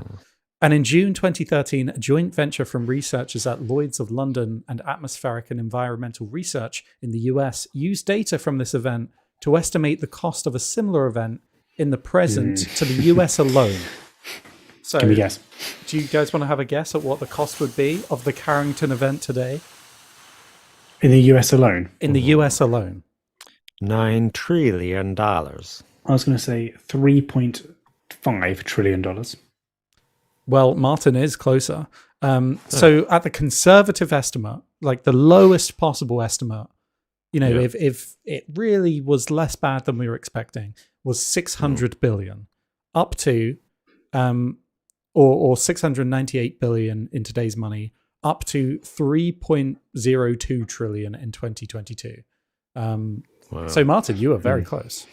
Only half a trillion off. But that is roughly equivalent to 15% of the annual GDP of America. And honestly, it's basically the military budget. And honestly though, if that was to happen, that wouldn't just affect America, that would affect every country. Oh yeah. And also there could be worse storms than this. That could affect countries even worse. But what would be the impact on the planet if one We're about to say the podcast. Well, yeah, the podcast. We may A couple of weeks off. Yeah. we may have to take a couple of weeks off, yeah, for sure. Oh yeah. But if countries just lost 15% of their GDP and had to replace all of their telecommunications across the countrywide, that would society would break down before they fixed it. Surely, Yeah. Probably. Yeah. Because you're having to communicate to fix the issues over communication lines that no longer exist or work. Yeah. scary. I don't know. thought. I feel like the money wouldn't be a problem because everyone would write off all debt, right? The money's not the issue. That would be the first thing they do. And just as the pandemic showed, all the richer countries would pull together to help the poorer countries through the situation and prioritize equally getting everyone That's what they do, back, right? Yeah, exactly. That's what they back do. on their feet. Yeah. Yeah. Actually, what would happen is once communication was fixed and re-established, Martin and I would find that Alex had declared himself King of Scotland and was just standing atop a castle with a flag, waving it, saying, like it. bow before me. I mean, yeah, I've got my plan in place, my 15-step plan. Yeah, where as soon as the coronal mass ejection happens, then I'm getting my pitchfork. Yeah, for sure. There you go. 15th step is literally the stone of Scone. He just steps on it. It's like, I am king. I am king. Bow before me. I'm king. But yeah, those were. Why did you tell us that, Alex? I'm sorry. Do you know what's scary about this though? Isn't even space, to be honest, because yes, these events happen, and they apparently happen more often than is comfortable for me anyway. But really, what's scary about it is how we as a society would cope with it, because we just wouldn't cope very well with that, would we? No. 150 years ago, we would cope with it pretty well, but now, Mad Max. Well, it's like the whole, like Yellowstone, as an example of something that's overdue to erupt, and constantly they're like, the longer it takes for it to erupt, and the more overdue it is, the bigger this eruption's probably going to be. And what's the reaction of everyone around there? It's like, shrug. Hopefully it won't happen soon. Won't happen when we go on a family holiday there tomorrow. We'll just see what happens. It's mad, isn't it? It's like it is this kind of ticking time bomb that's just there in America, and they're just. I mean, if it did erupt, then that would be bad. Can you fix it? But that's our attitude to everything, isn't it? Humanity as a whole seems to have that whole like, well. Let's just see. Let's just see what happens. If it happens, it happens. We'll deal with it when it happens. Yeah. Well, I think, correct me if I'm wrong, gentlemen, I think that is all of the facts that we had about space this week. Do we have any more? Very good. No, I'd like to share. No, I'm that's. I'm not going to sleep well. Well, I tell you what. How about we ease things down a little bit? We mellow out and take the edge off with a nice, gentle weekly quiz. That sounds good. Top 10 space disasters. Oh my god.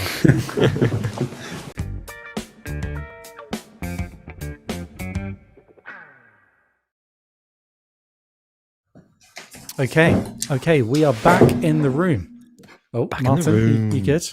You good? Have your I'm headphones? literally, Your headphones broken. I'm literally back. Yeah, I'm literally back in the room. I had to go and get my buzzer. Oh I yes, of realised that course. my buzzer right, was on the sofa, on the other side of the room. Fair enough. This is enough. the magic Leapt of into action. since we started broadcasting these things live and recording them live and putting them up on the podcast platform of everyone's choice, unedited, you get all the audible, warts and all. juicy details of what's going on. So, thank you for your patience. Yes, thank you. Okay, well, as always, we've got a quiz with 10 questions and plus a bonus question if we need it, but we'll do it anyway because we always do. Do you know what? Maybe we won't this week. Maybe we won't. Wouldn't that be a change? Would that be a twist? No, it wouldn't be a twist. That would just be rubbish. And yeah, there may be some space questions dotted through and through, but it's generally general knowledge. Robin is currently our leaderboard champion at the moment on 4 wins, followed closely by moi on 3. And Martin, you are lagging in I know, the it's not tournament going well. this Yeah, season. he's got two victories is pretty good. You're He's only, in fairness, if you win, 4-3-2 is very close. I if think. you win this week's episode, then you're drawing with me, and you're only 1 behind Robin. So I guess so. So. We'll see. I've been on a bit of a slide, let's be honest. I haven't had a good week in a while. So, yeah, fingers crossed. Yeah, We'll see giving what up comes cocaine out. was a bad move, Martin. Yeah, I need to be buzzed for this buzzer. I need to be bang on it.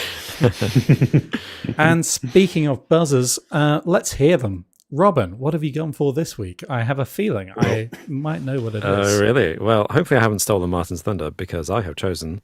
No. Escaping to the one place that hasn't been corrupted by capitalism. Space! There it is. Heavy breathing. Yeah. And hopefully that now has contextualized why we keep yelling spice throughout this episode. We haven't gone mad. We're just quoting that video. And Martin, what is your buzzer this week? Where are you? Oh, Where are you? Leslie Avenue! excellent. Come on! Amazing stuff. It's classic Delia. That was what the scientists said when they discovered the dark flow.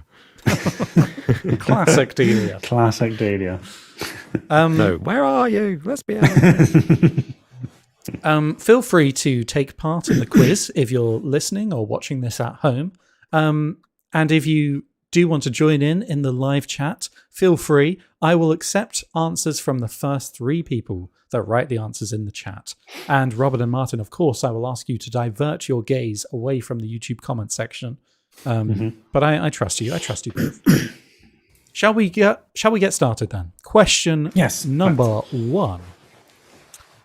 What is the name of the main antagonist in the Shakespeare play Othello? I'm escaping to the one place that hasn't been corrupted. You used some fancy words there, Alex, and I had to think about what you actually meant. Do you say the main antagonist in the play Othello? Maybe I did. Maybe I didn't.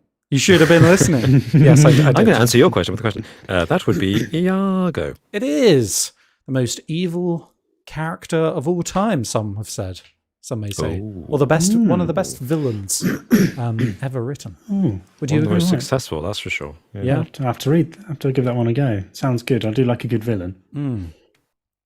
Yeah, sounds good. Well, it's Shakespeare, isn't it? So he's got pretty good so reviews. It's going to be all right. gonna be all right. It's going to be okay. Yeah. The first person to get it in the chat was Hey Now Paulie with Iago. Kilgore Trout also got it, and Sam Wong. So well done, the 3 of us. Well done, yeah. Let's move. Do you guys? sorry. Do you guys ever sit down? I mean, like at Sometimes, school, frequently, At school is very much like you've got to read this, so read it. Yeah. There's never a part of me that's like I want to read Shakespeare over something else. Yeah, I know. What's what it you Shakespeare mean, wrote, yeah. he wrote plays, right? You watch them, you don't read them. Well, yeah, I know, but yeah, I guess. Yeah. guess so. No, I know what It's a you mean. Yeah. Fair point. Maybe if you joined like a book group or an English club or I don't know. Nerd society. A nerd society, yeah, I exactly. mean, there's no denying Shakespeare's talent and skill. I think some of his prose or poetry, I should say, is beautiful, wonderful stuff. No denying, the guy had skill. Yeah. Look, I'm just going to come out and say it. I know it's a controversial opinion, but Shakespeare was a pretty good writer. But he was only famous for his plays. Yeah. Well, that's it. What else have you done? What else he done? Apart from the plays. Oh, come on. Anyway, I don't know what we're descending to here, so let's move on to question number 2. Okay. Question. Oh, that's a good start, isn't it? This quiz is going to take a while. Question 2. Which rock band was founded by Trent Reznor in 1988? By capitalism. Where are you? Space. Oh, Martin, I did hear it, but I Rob was heard first. Robin first. I'm sorry to say. That's fine. It's all good. It's all right because I did an Alex and I buzzed because I was like, I know the name Trent Reznor, and then I can't remember the name. You of the know band. him from movie soundtracks. I do. He was in something like Corn. It wasn't Corn, but he was like in Corn or something like that. You know, I'm gonna need an answer, Robin. Is your answer Corn? Corn. The Corn. Yes, the only thing. Yeah, That is it's incorrect. not. But that is the incorrect. answer. I'm afraid. No, it was a band who was then covered by the one and only Johnny Cash. It was. It was 9 Inch Nails. It was 9-inch see, nails. You know what I mean, though. When I said Corn, I wasn't like too No, far not too off, far. right? No, I mean, Yeah. Okay. Are they not the same? Are they like grungy stuff? Nine Inch Nails are less grunge. Well, not really. I thought they were. I wouldn't call them grunge. They're I call kind of Korn before. new metal grungy. Yeah. Okay. Yeah. But they're all Nine of Inch that Nails whole are- like hardcore lyrics, like I hurt myself today to see. Yeah, my stuff. yeah. Okay, knowledge. Similar themes, I guess, thematically. When it comes to this podcast, I like to think of Martin as the music man. He has the music knowledge. I mean, no, mine's very specific and usually not pop related. Well, it worked out in that instance, Martin. It worked out. I am the music grunge. man. I Come from far. Well, what do you play? I would say Martin's more of the music as well, but sports is also a strong category. More of an Alan, I mean, Alan obviously Partridge sports, kind of character. you So could say. speaking of sports, Oh, okay. Oh no! oh sorry, I should say who got the points in the comments then. That Yeah, was you got- Kilgore Trout was the first person to say 9-inch nails. Cat Jab put 9-inch nails, and Doom got 9-inch nails. So well done, 3 of you. I think Nice. Kilgore has got 2 points now. If I'm correct, yes. Yeah, running ahead. Did anybody say Corn? Does that have interest? Am I alone? Nobody said Corn. Old Greg's Creamy Baileys did say the Beatles. Though. Did anyone go for the vegetarian answer and put corn? Yeah. I'm going to subtract that point for that joke, Martin. Hooray. It's rubbish. Western Wodrig has just put corn, but they have spelled it with a C, so there's not the actual name. of it. Corn. The hop, the harvest crop. That's the folk cover band of. Yeah. Yeah. Folk tribute band to Corn. Anyways, let's go on to question number 3. Okay. Which tennis Grand Slam is played on a clay surface? What kind of... That would be the French Open, also known as a Roland Garros. Yes, well done. I even put Roland Garros or whatever in brackets in case you decided Is that to say someone's it name? instead. Is that named after someone? Roland Garros. Yeah. Yeah, good question. What was it? Okay. I don't know. Not So, sure. Martin, I imagine so. you knew that very quickly. Can you tell us why Knowledge. it's played on clay? What's it? Well, I don't know. I don't know the history of clay as a surface, really. Just a surface, When they originally made courts in France, clay was what they had in abundance, I imagine, and It's a bit odd. therefore used it. They use it in hot countries because it bakes on, and then it's just hard, isn't it? Oh, Yeah, I Solid think that tiles were made out of clay throughout the medieval and Renaissance Yeah. period. So maybe they just thought Yeah. this is useful. Yeah. Yeah. Yeah. It's just what's around, I guess, isn't it? Clay, we know it's going to be solid and you can make it flat, yeah, that's true. paint lines onto it easily. Yeah. I Well, don't know the history of it. And then the English are like, how about grass? Yes, grass. That sounds like a good idea. Well, Well- what info do you have? Well, looking into the comments, I don't have any info, Martin. Oh. I was genuine that you seem to know it so quickly. I was genuinely curious if you knew any more information about it, and you did. So thank you. Well, I know. I'm speculating wildly. Oh, fair enough. I believe it's fact, and Thank I'm you. not going to fact Okay. check it. So, I believe you. in the comments, AAM guessed French Open, so they were the first bonds to get Nice. it. So well done. And I believe Old Greg's Creamy Baileys was the only other person to get it. Well done. Oh, great. No. Well done. So that's 2-1 to you, Martin, as we go on to question number 4. He's stealing ahead. Do you know what? This question is very UK centric. So anyone who's not from the UK is probably not going to get this one. Okay. So apologies. Which comedian was the second permanent host of Nevermind the Buzzcocks after Mark Lamar? What's his name? No idea. Oh. Okay. I've got something in mind, but I don't know whether he's the second. Well, the one I'm thinking of is Simon Amstel. It is Simon Amstel. Yes, well done. Well done.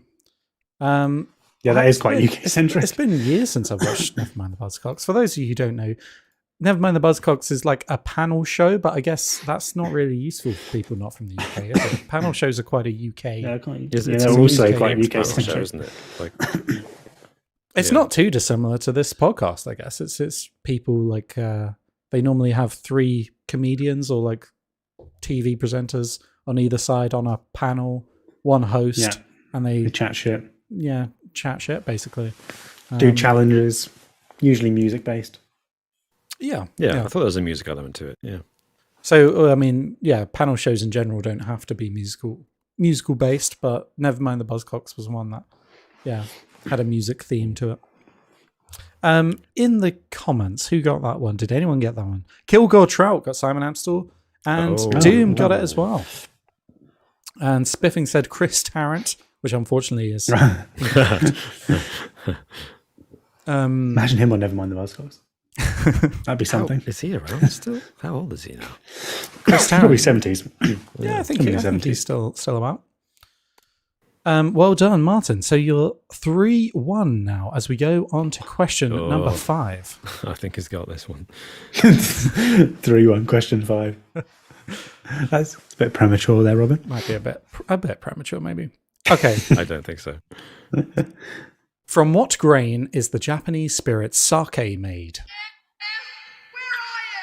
That was Martin. I still haven't heard yours, to be honest, Robin. I heard. That's because Martin's. I played it, but it reached the end. But it doesn't matter because Martin was there first. Isn't it rice wine? Is it rice? It is rice. Yes. Well done. Well done. Do you know? I will also say I'm very sorry if any of these questions have come up. We're at the point where I just don't know. We've done so many quizzes. I'm sure that Right. we've had that question before one time. If it has come up, I don't remember. No. Okay, good. Yeah. So lots of people in the comments got that one. First one in there was Mary Marlene, so well done. Recu97 and Cat Jab, so well done the 3 of you, and well done to everyone Well else done. in the comments who did get that right. Okay, question number 6. Martin, you're doing very well so far. It's so well. He's got it. On average, this is the closest wins. Ooh. On average, how far away is the moon from the Earth in miles? We've definitely had this one before. as Yeah, the but no closest one wins. knows what this actually That's a is. tough one. No one really remembers, do they? And escaping How many miles? to the one place that hasn't been corrupted. This is so hard. Yeah.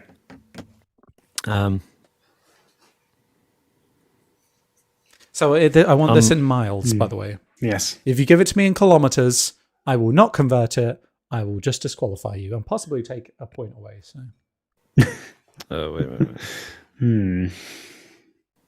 Wow. In miles. Is it? The thing is it really far away, or is it? It does take a while to get there, doesn't it?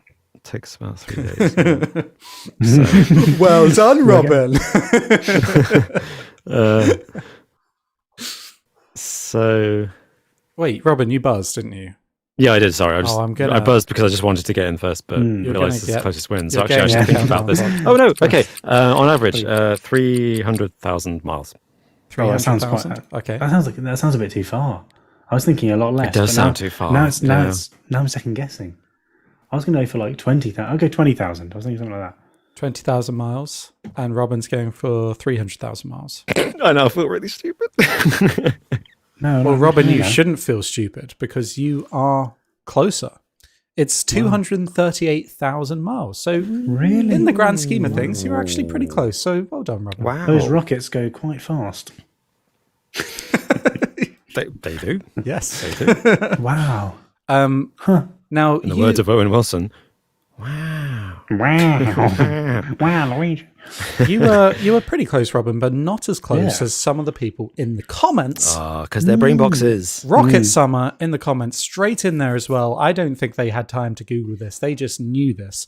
They said 240,000 miles, which basically, because I think it varies. So well done. That's so close. Spot on. That's really good, yeah. Nice one. Recu97 said 300,000, which, same guess. Yeah. Who else is in there? Sam Wong said 275,000. So I think that's probably the second closest. Bushlight said 250,000. Hey now, Paulie said 240,000 as well. Sorry. That's, So lots of people very close. Nice one. Wow. Very well done. Okay. I think we had that one before, but I just could not remember for the life of me. Okay, if it has I probably asked the question, that's why. Oh, this one's another space one and a bit of a tough one. I'll be curious to see if either of you know this. Okay. Which was the first man-made object to achieve escape velocity of the solar system? To achieve escape velocity? Of the solar system. To leave our solar system. By capitalism. The first man-made object basically to leave the solar system. Is that the question? Yes.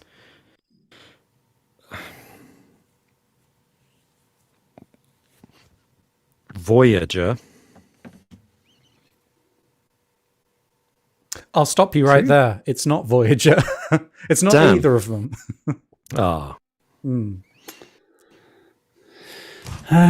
Oops. I'll be honest with you, fellas. I was, if you don't know it, then you don't know it. But I can give you a clue. I can give you some clues.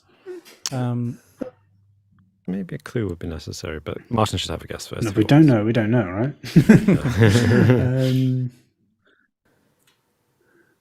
No, I think we're going to need some kind of assistance with this one.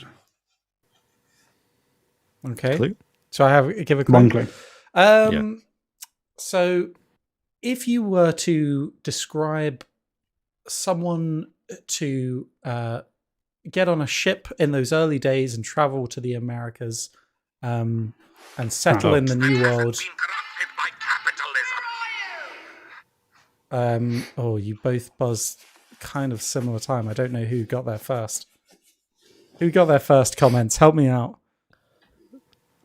Oh my god, I don't know. Neither of you are saying anything. Which one do you think who do you think got there first? Did you both feel like you got there first?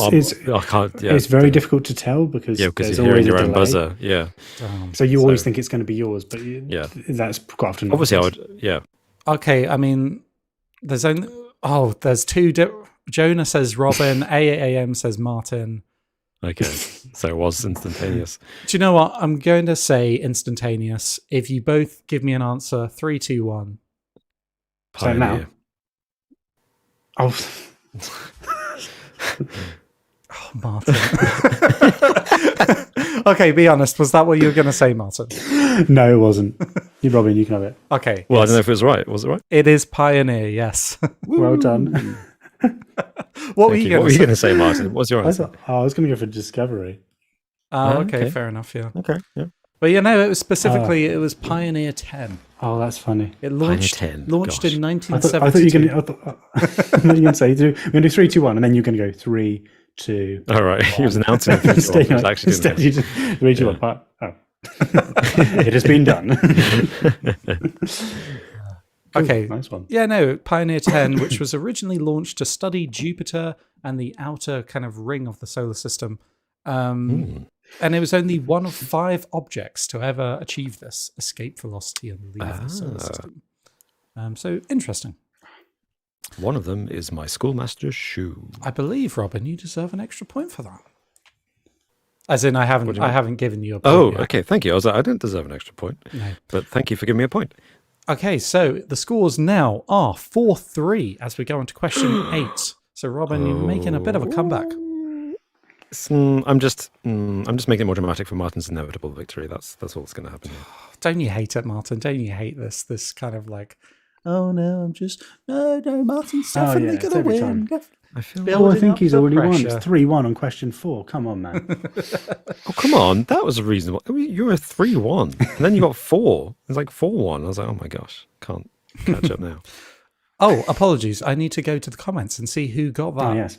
point. Yeah, who got Pioneer 10? Did anyone get Pioneer 10? Yes, Sam Wong was the first one in the comments to get Pioneer 10. Wow. And Wow. Well done, Sam. AAM also said Pioneer. That'll do. That will do. And I think that was it. So well done. Well done to both of you in the comments. Very good. Very good. Question number 8 and Impressive. the last of the space questions Oh, in the quiz. blimey. This may be fingers on buzzers. Okay. Make sure your buzzers are loaded up. Make sure they're hot and fresh out of the kitchen. Tim Curry is ready to go. And also, I'm gonna get really angry if you do a me in this question and buzz, but like rephrase it. And you buzz. If you buzz, I want the answer straight away on this one. Okay, fine. Or I'm going to start deducting points. Okay. Okay. Question number 8. What is the smallest planet in our solar system? Oh, is this a trick question? Yes, Martin. It's Pluto. It's been reclassified. One place that hasn't been corrupted by capitalism. Oh, Judging from Martin. Alex's reaction. Oh, But Martin. they keep Martin on saying is it is wrong. and then it isn't.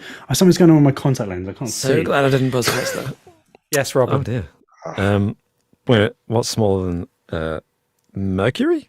Okay, yes, I'll allow it. Oh, what? I'm sorry, Martin. I had Mercury I was going to down. go for Mercury. But... I had Mercury Pluto down. planet. Sorry, Martin. They keep on changing it. They do. I swear it went back to Pluto, being a planet, and yeah, now I it's thought not so a planet too. again. So it's like a little Pluto's- planetoid. It's a mini planet. It's a dwarf planet. It's a Okay. dwarf Is that planet. a planet? Is that a planet? God, that's such an insult. It's not a planet. Pluto planet. Is it a dwarf planet? A planet? I discovered a planet. No, you didn't. It's a dwarf planet. Is a dwarf? No, we need to send a planet pioneer to a your outer rim to confirm you're a planet? dwarf. Martin's he's challenging He's the answer fighting for here. this. No, I'm just saying. I am curious Just as to seeing why what it is. why it's not. Yeah, they keep on I changing think it. it's because there are objects in the. So there's the kind of. Is it the Kuiper Belt? Is what it's called? That body of asteroids that surrounds the solar system, and there's a bunch of very large asteroids, basically, that exist in that space, which are the same size or slightly bigger than Pluto. They think. So Pluto, its composition, I think, is the same as like rock and ice. It's just cold. It's like an asteroid. Yeah, And Martin, I think that's the reason they're challenging its status as a planet, because it might just be equivalent to an asteroid. it's one of those weird things where it's like if Pluto is a planet, then there's also like dozens of other planets in our solar system. And Basically, it's yeah. kind of like, well, you know, it's just easier, isn't it, to say that it's not. It's the like lazy bureaucracy. That's what it is. You know, if a government was like, people are like, you need to recognize all these citizens' rights, and the government's like, but it's just so much paperwork. Yeah. We'll classify them as half citizens. Okay, yeah, that way we don't have to change all the paperwork. It's fine. But scientists can do that about planets. It's perfectly acceptable because there's nobody out there to challenge them. Yeah. Martin, are you okay? What's going on with your Yeah. contact lens? No. Yeah, no. I want to stick my fingers in my eyes because I can't see it. It's on the back of my eye. Okay, fair enough. I'm Coming good, to I'm you good, I'm still here. live You're from still- the UK. Are you- Martin still- removes his I'm contact still here. lenses. I just turned off the camera so people don't have to see me sticking my fingers in my eyes for a second. Well, I mean, you did ruin the live feed by doing that, but it's Oh, okay. really? It's fine. It's Doesn't it fixed. just come up with a blank thing? No. Oh yeah, but then it kind of like we're half and half now. Oh. I mean, I fixed I can it. come It's only, back. it's only the That's two all of right. us now. It's Oh, fine. That's all right. I'll be back. That's cool. No. It just looks like a. Oh, okay. You're back. You're I'm back. back. I'm back. I'm back. There we go. My eyes are just so red. Oh man, sorry, Oh, Martin. sorry. Oh, dear. Oh dear. Okay, well, let's keep going with the quiz before your eyes burst or something. I know. I feel like this is not a disadvantage to Martin. If No, I can still think. I just need to get this damn thing out of my eye. Oh dear. Okay. Well, I mean, we could talk about space for a few more minutes, Martin. If you need to go shove your fingers in your It's eyes. all good. It's no problem. Go, It's all good. Okay, question number 9. wait. Actually, who got that in the comments? Did I say? Yeah, who got that? What was that? What was the last question? I've forgotten already. Pluto. Is it? No, Pluto Mercury. / Mercury. Yes. The answer is Mercury. Well, the first Oh, person man. Pluto Mercury. The first It was a person to QI get it one, in the wasn't it? comments was Yeah. Rocket Summer. So well done, Rocket Summer. Well And done. Mary Marlene also got Mercury, and Sam Wong. So well done to the three of you. Sam Wong's a brain box. How's Sam Wong doing? Score must be I pretty think high now. there's some people in the comments that are probably beating you fellas. I think that's to quite say. possible. Yeah. Okay. Question number 9. At the time of writing, this is also a closest twins. At the time of Okay. writing, or start of January 2023, how many episodes of The Simpsons are there? Oh, Oh, bloody hell. Jesus. Oh, man. Okay, I was still in space mode. That was not where I thought this question was going to go. How many episodes? Well, how many episodes are there in a season? Okay. To the one place that hasn't been corrupted by capitalism. So there's 22 episodes in the season. Right, maths brain time. I think I haven't watched Simpsons for years, since I was a child. I think there may now be 33 seasons Okay. because they started in the year I was born. So I think there are 33 times 22. The answer to which is, brain can do this. 10 times 2 is 200 times. No, that can't be right, can it? 2,000? No, That's definitely wrong. there's not that many. Maths is not. That's not great. It's not that many. No. The answer is 22 times 33. That's if you do that on Countdown, you'll be laughed at by Rachel Riley. Come on. 726. That's my answer. Okay. What would that be? 660 plus 90s. But that's approximately what you're saying, right? Which is 750 approximately. And there's also a pilot episode. Oh, Does that's a that good count? point. Oh, are you including all the things on what was go it, the for Tracy half. Ullman show? That's 750, maybe I'll 750. be honest, I don't maybe. know. I don't know. 750. I noticed it was. Yeah, I'll go 750. So, Robin, what did you say? 726. And Martin said 750. Yeah. Well, look, I mean, Martin, you got the point. I feel like Robin did a lot of the legwork there, but Well, he didn't have to say it all out No loud. way. Did he Martin didn't. get He it. didn't have to say it all. But Robin, you were very close. It's 740 is what I've got written down. So Martin, you got it because you were like, I think you were off by. There was a three or four episodes difference in that. Like, yeah, well done. As in, like, who got it closest? You know. So Robin, you Oh, were right, like yeah. what, You mean in 13, between. 14? Oh, off? I see. And Martin was Right, 10 yeah, off. I was Yeah. 14 off. Yeah. Well, 10 off, yeah. Well done. So So, there's some specials I've forgotten about or something. So in the comments, who got closer? Catjab said 750 as well. So well done. Who else got pretty close? Jonah Isaac said 700 and Sam Wong said 775. So pretty close. Not too bad. I'll accept those ones. And that was question number 9. Well done, Martin. So that is well done. 5. It Well is now played. 5-4 as we go on to the final We question. might need the bonus question, Alex. You said maybe I- not, but it looks like we probably need it. I know, based on the way this is going. No, we won't need it. I'm going to stick to the whole countdown idea. You know, that was kind of like a maths one it turned into. Yeah. I'm going to do, you know how they do the teasers in between the adverts on Countdown? Oh, yeah. Well, they jumble up the letters and give you a shit clue. So Yeah. I'm going to give you a word What? and it can be rearranged to form three Oh, no. other 7-letter words. I suck at anagrams. So you got to you got to anagram this word for me. Okay. Oh, what? What? And the first one to get one of these words, you may want to write it down. Maybe that's easier. I don't know. Oh, really? Well, we definitely would Yeah, be. let's but, get a pen and paper. but I can't see. I'm going to tell you the word. I'm blind. I'm blind. Okay, what's I'm the not word? going to wait for you to get pen and paper. The word is allergy. Give me an anagram Allergy. for that. Allergy. Was that Allergy? Yep. How many long? Okay, got what? one. Got one. Oh, already? Can I just buzz? Yeah, Yeah. go for it. Gallery. Gallery Yeah. is one of them. Well done. Yeah. Well done, Martin. So, So- Is that it? Yeah. so there are done. three answers, but I said the question is the first person to get one gets the point. So well done, Martin. Oh, okay. Well, the three possible answers were gallery. Should we Or do try you and get want, the Hey, others? can we try to get the other ones? do you want to try and get the other It's- ones? Yeah, go for it. And it's Doesn't- we're using all the letters, isn't it? Yeah, it doesn't affect the points though. I'm afraid, Robin. Yeah, well. Unless actually no, they'll make it more interesting. If you get the other two, I'll give you the 2 points.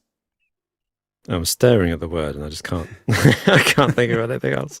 Gallery was the only one that came to mind. And Martin got there. Well, as fun as it is to sit here and watch you think, Robin, it's probably not the most enjoyable. Gyrol. Gyrol? Definitely not. Grey. Grail. Um, Greeley? Is that Greeley true? It doesn't start with a G, I'll tell you that much. Okay. What's it start with? There's a word beginning with L and a word beginning with R you can get. Okay. Just a reminder, the original word was allergy. regally.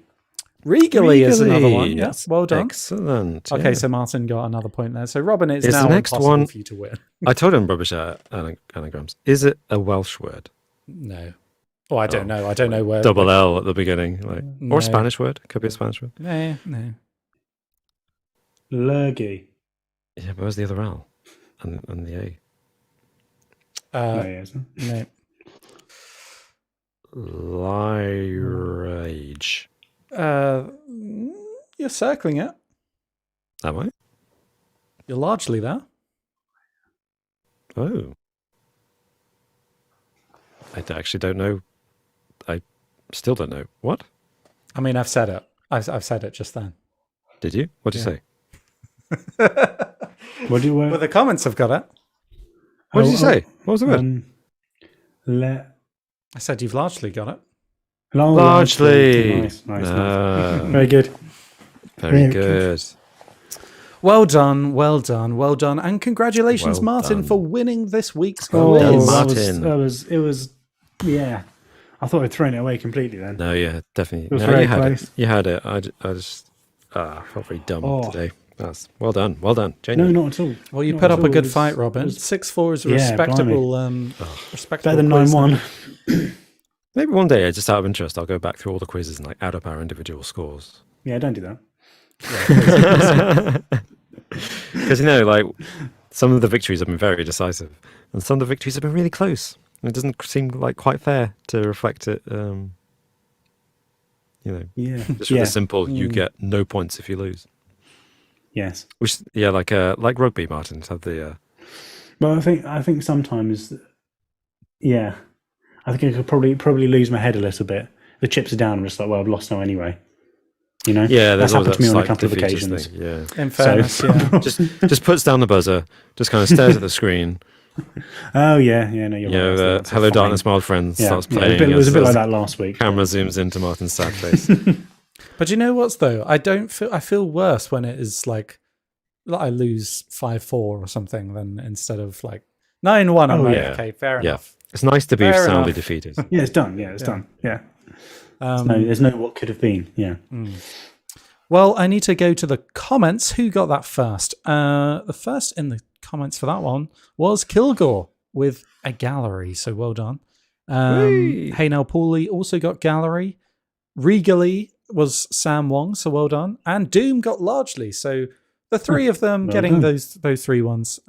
So I know there's 4 people that got answers then, but 4 people getting all 3 words. I think that's fair enough. That's amazing. Yeah. So well Nice. done. Anagrams, man, they're just so hard for me. My brain just doesn't process them. Well, would you like a bonus question? I would love a Oh, yeah. bonus question. Bonus question. And this one kind of goes back to the riddle. No, not the riddle. No, my fact of the week. The thing I learned this week, which was about, of course. Yeah. Yeah, you guys remember what I told you? It was a long time ago, Alex. It was a long time ago. Free diving. So can you tell me, Yeah. closest wins, what is the deepest a human has ever free bloody hell. dived? Free dived? Free dived? Yeah, free diving. Is this Free in free meters? In meters. I want it in meters. Free divin. Free divin. Free divin. Free divin. Places that have been corrupted by capitalism. Free divin. I want this in meters. If you give it to me Yeah, in a centimeters wild guess. or feet, I'll send it back. I'm going to go 500 meters. Okay. That sounds about right, I think, because more than that, surely you'd be starting the compression and pressure would be Yeah. 3 to 500. You have to get back up to the surface, and that's on one breath. No, it can't be that far. Surely not. 500 meters, your head would.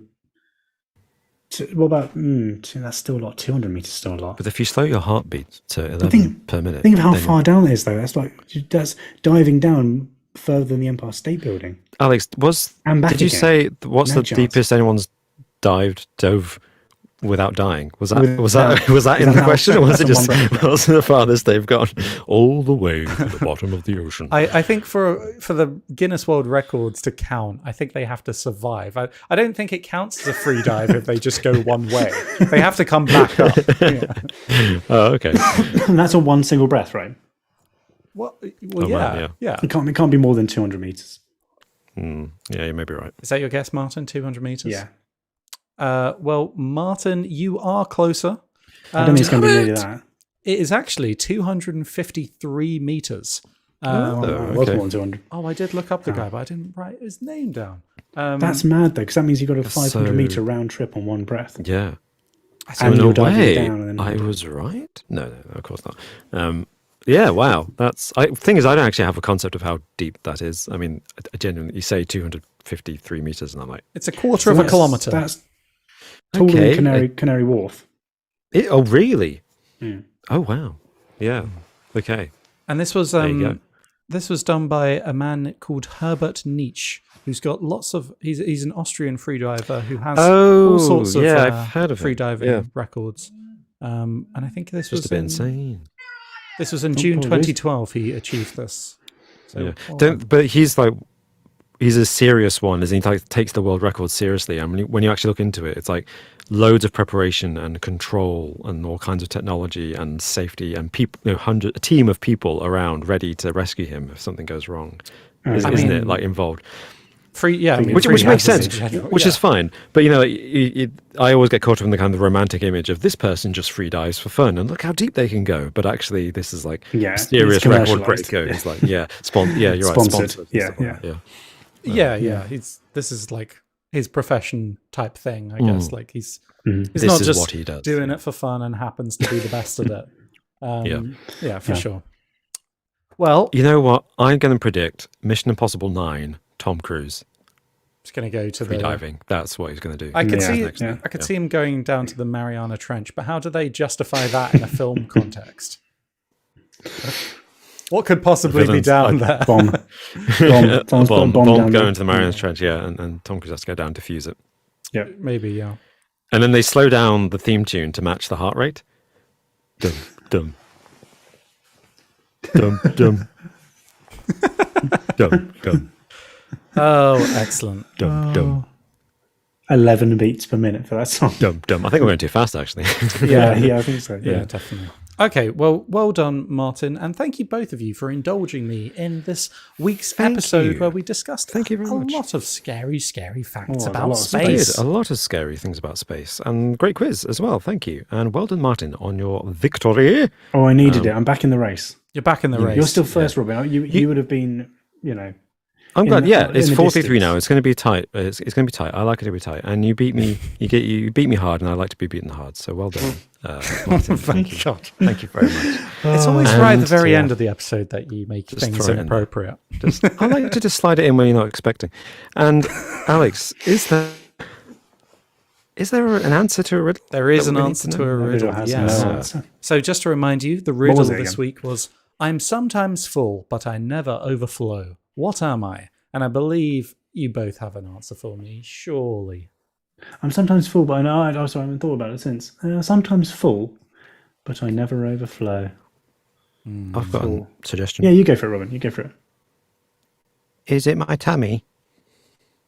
It's not your tummy, no. And it's it's C related. How is it not my tummy? You said it's Sometimes it's bow-related. full, but it never overflows. It's What's not- that So, about? It's not do you your say it was bow related? It's not boat related, no. I was not. Oh, why do I have in my head that it's bow Dispute related? this riddle. Gosh darn it. Oh. I hate these things. I could really be thought, anything. I really thought you had It this, could be Robin. anything. Yeah, It's but- my glass. Okay, well, I'll tell No, you. but that overflows. Could be a glass. Yeah, It's yeah, ob- that's That right. overflows. It's not your glass, no. It's obviously to do with the theme of this week. Which was. Space. I'm kidding. I'm Oh, sometimes is it? full. Oh, but yeah, I'm yeah, Is never it the- over is full. it the- it's the moon, Yeah, it's the the moon. It's full the moon, I- of course. but it is. could I also had be a C s- in my mind. It I'm could not quite be sure. my stomach after a big meal. But your stomach could overflow. Never. Have you never overflows. seen Seven? never overflows. What? No, that's fiction. No. What happens when you throw up? That's kind of your stomach overflowing a little bit. That's overflowing. No, I never thrown up because I was full. So the quiz answer should have been Robin's specific stomach. No, I'm saying there was All-time more than Robin. one answer to that question. All-time Alex, Robin this from is the Just good. Interesting podcast stomach. No, I'm just saying these riddles with answers are frustrating. Well, Robin, some people in the comments seem to have got it. Catchab got the moon. Jonah Isaac got the moon. And Reku97 said that the moon as well. So, well Very done good. to everyone. And thank you so much for tuning into this week's episode of the podcast. If you enjoyed this week's episode, feel free to give us a like or review us on the podcast platform of your choice. And make sure to subscribe and hit the notification bell on the Just Interesting YouTube. And if you would like to see some more of us, then feel free to head over to our Patreon channel, where we talk about all sorts of things, really. We do like little extra podcast episodes. A Patreon exclusive and YouTube member exclusive, a little more interesting. Exactly. Thanks, guys, so much. And I'll see you next time. Bye for See you now. soon. Bye. Bye-bye.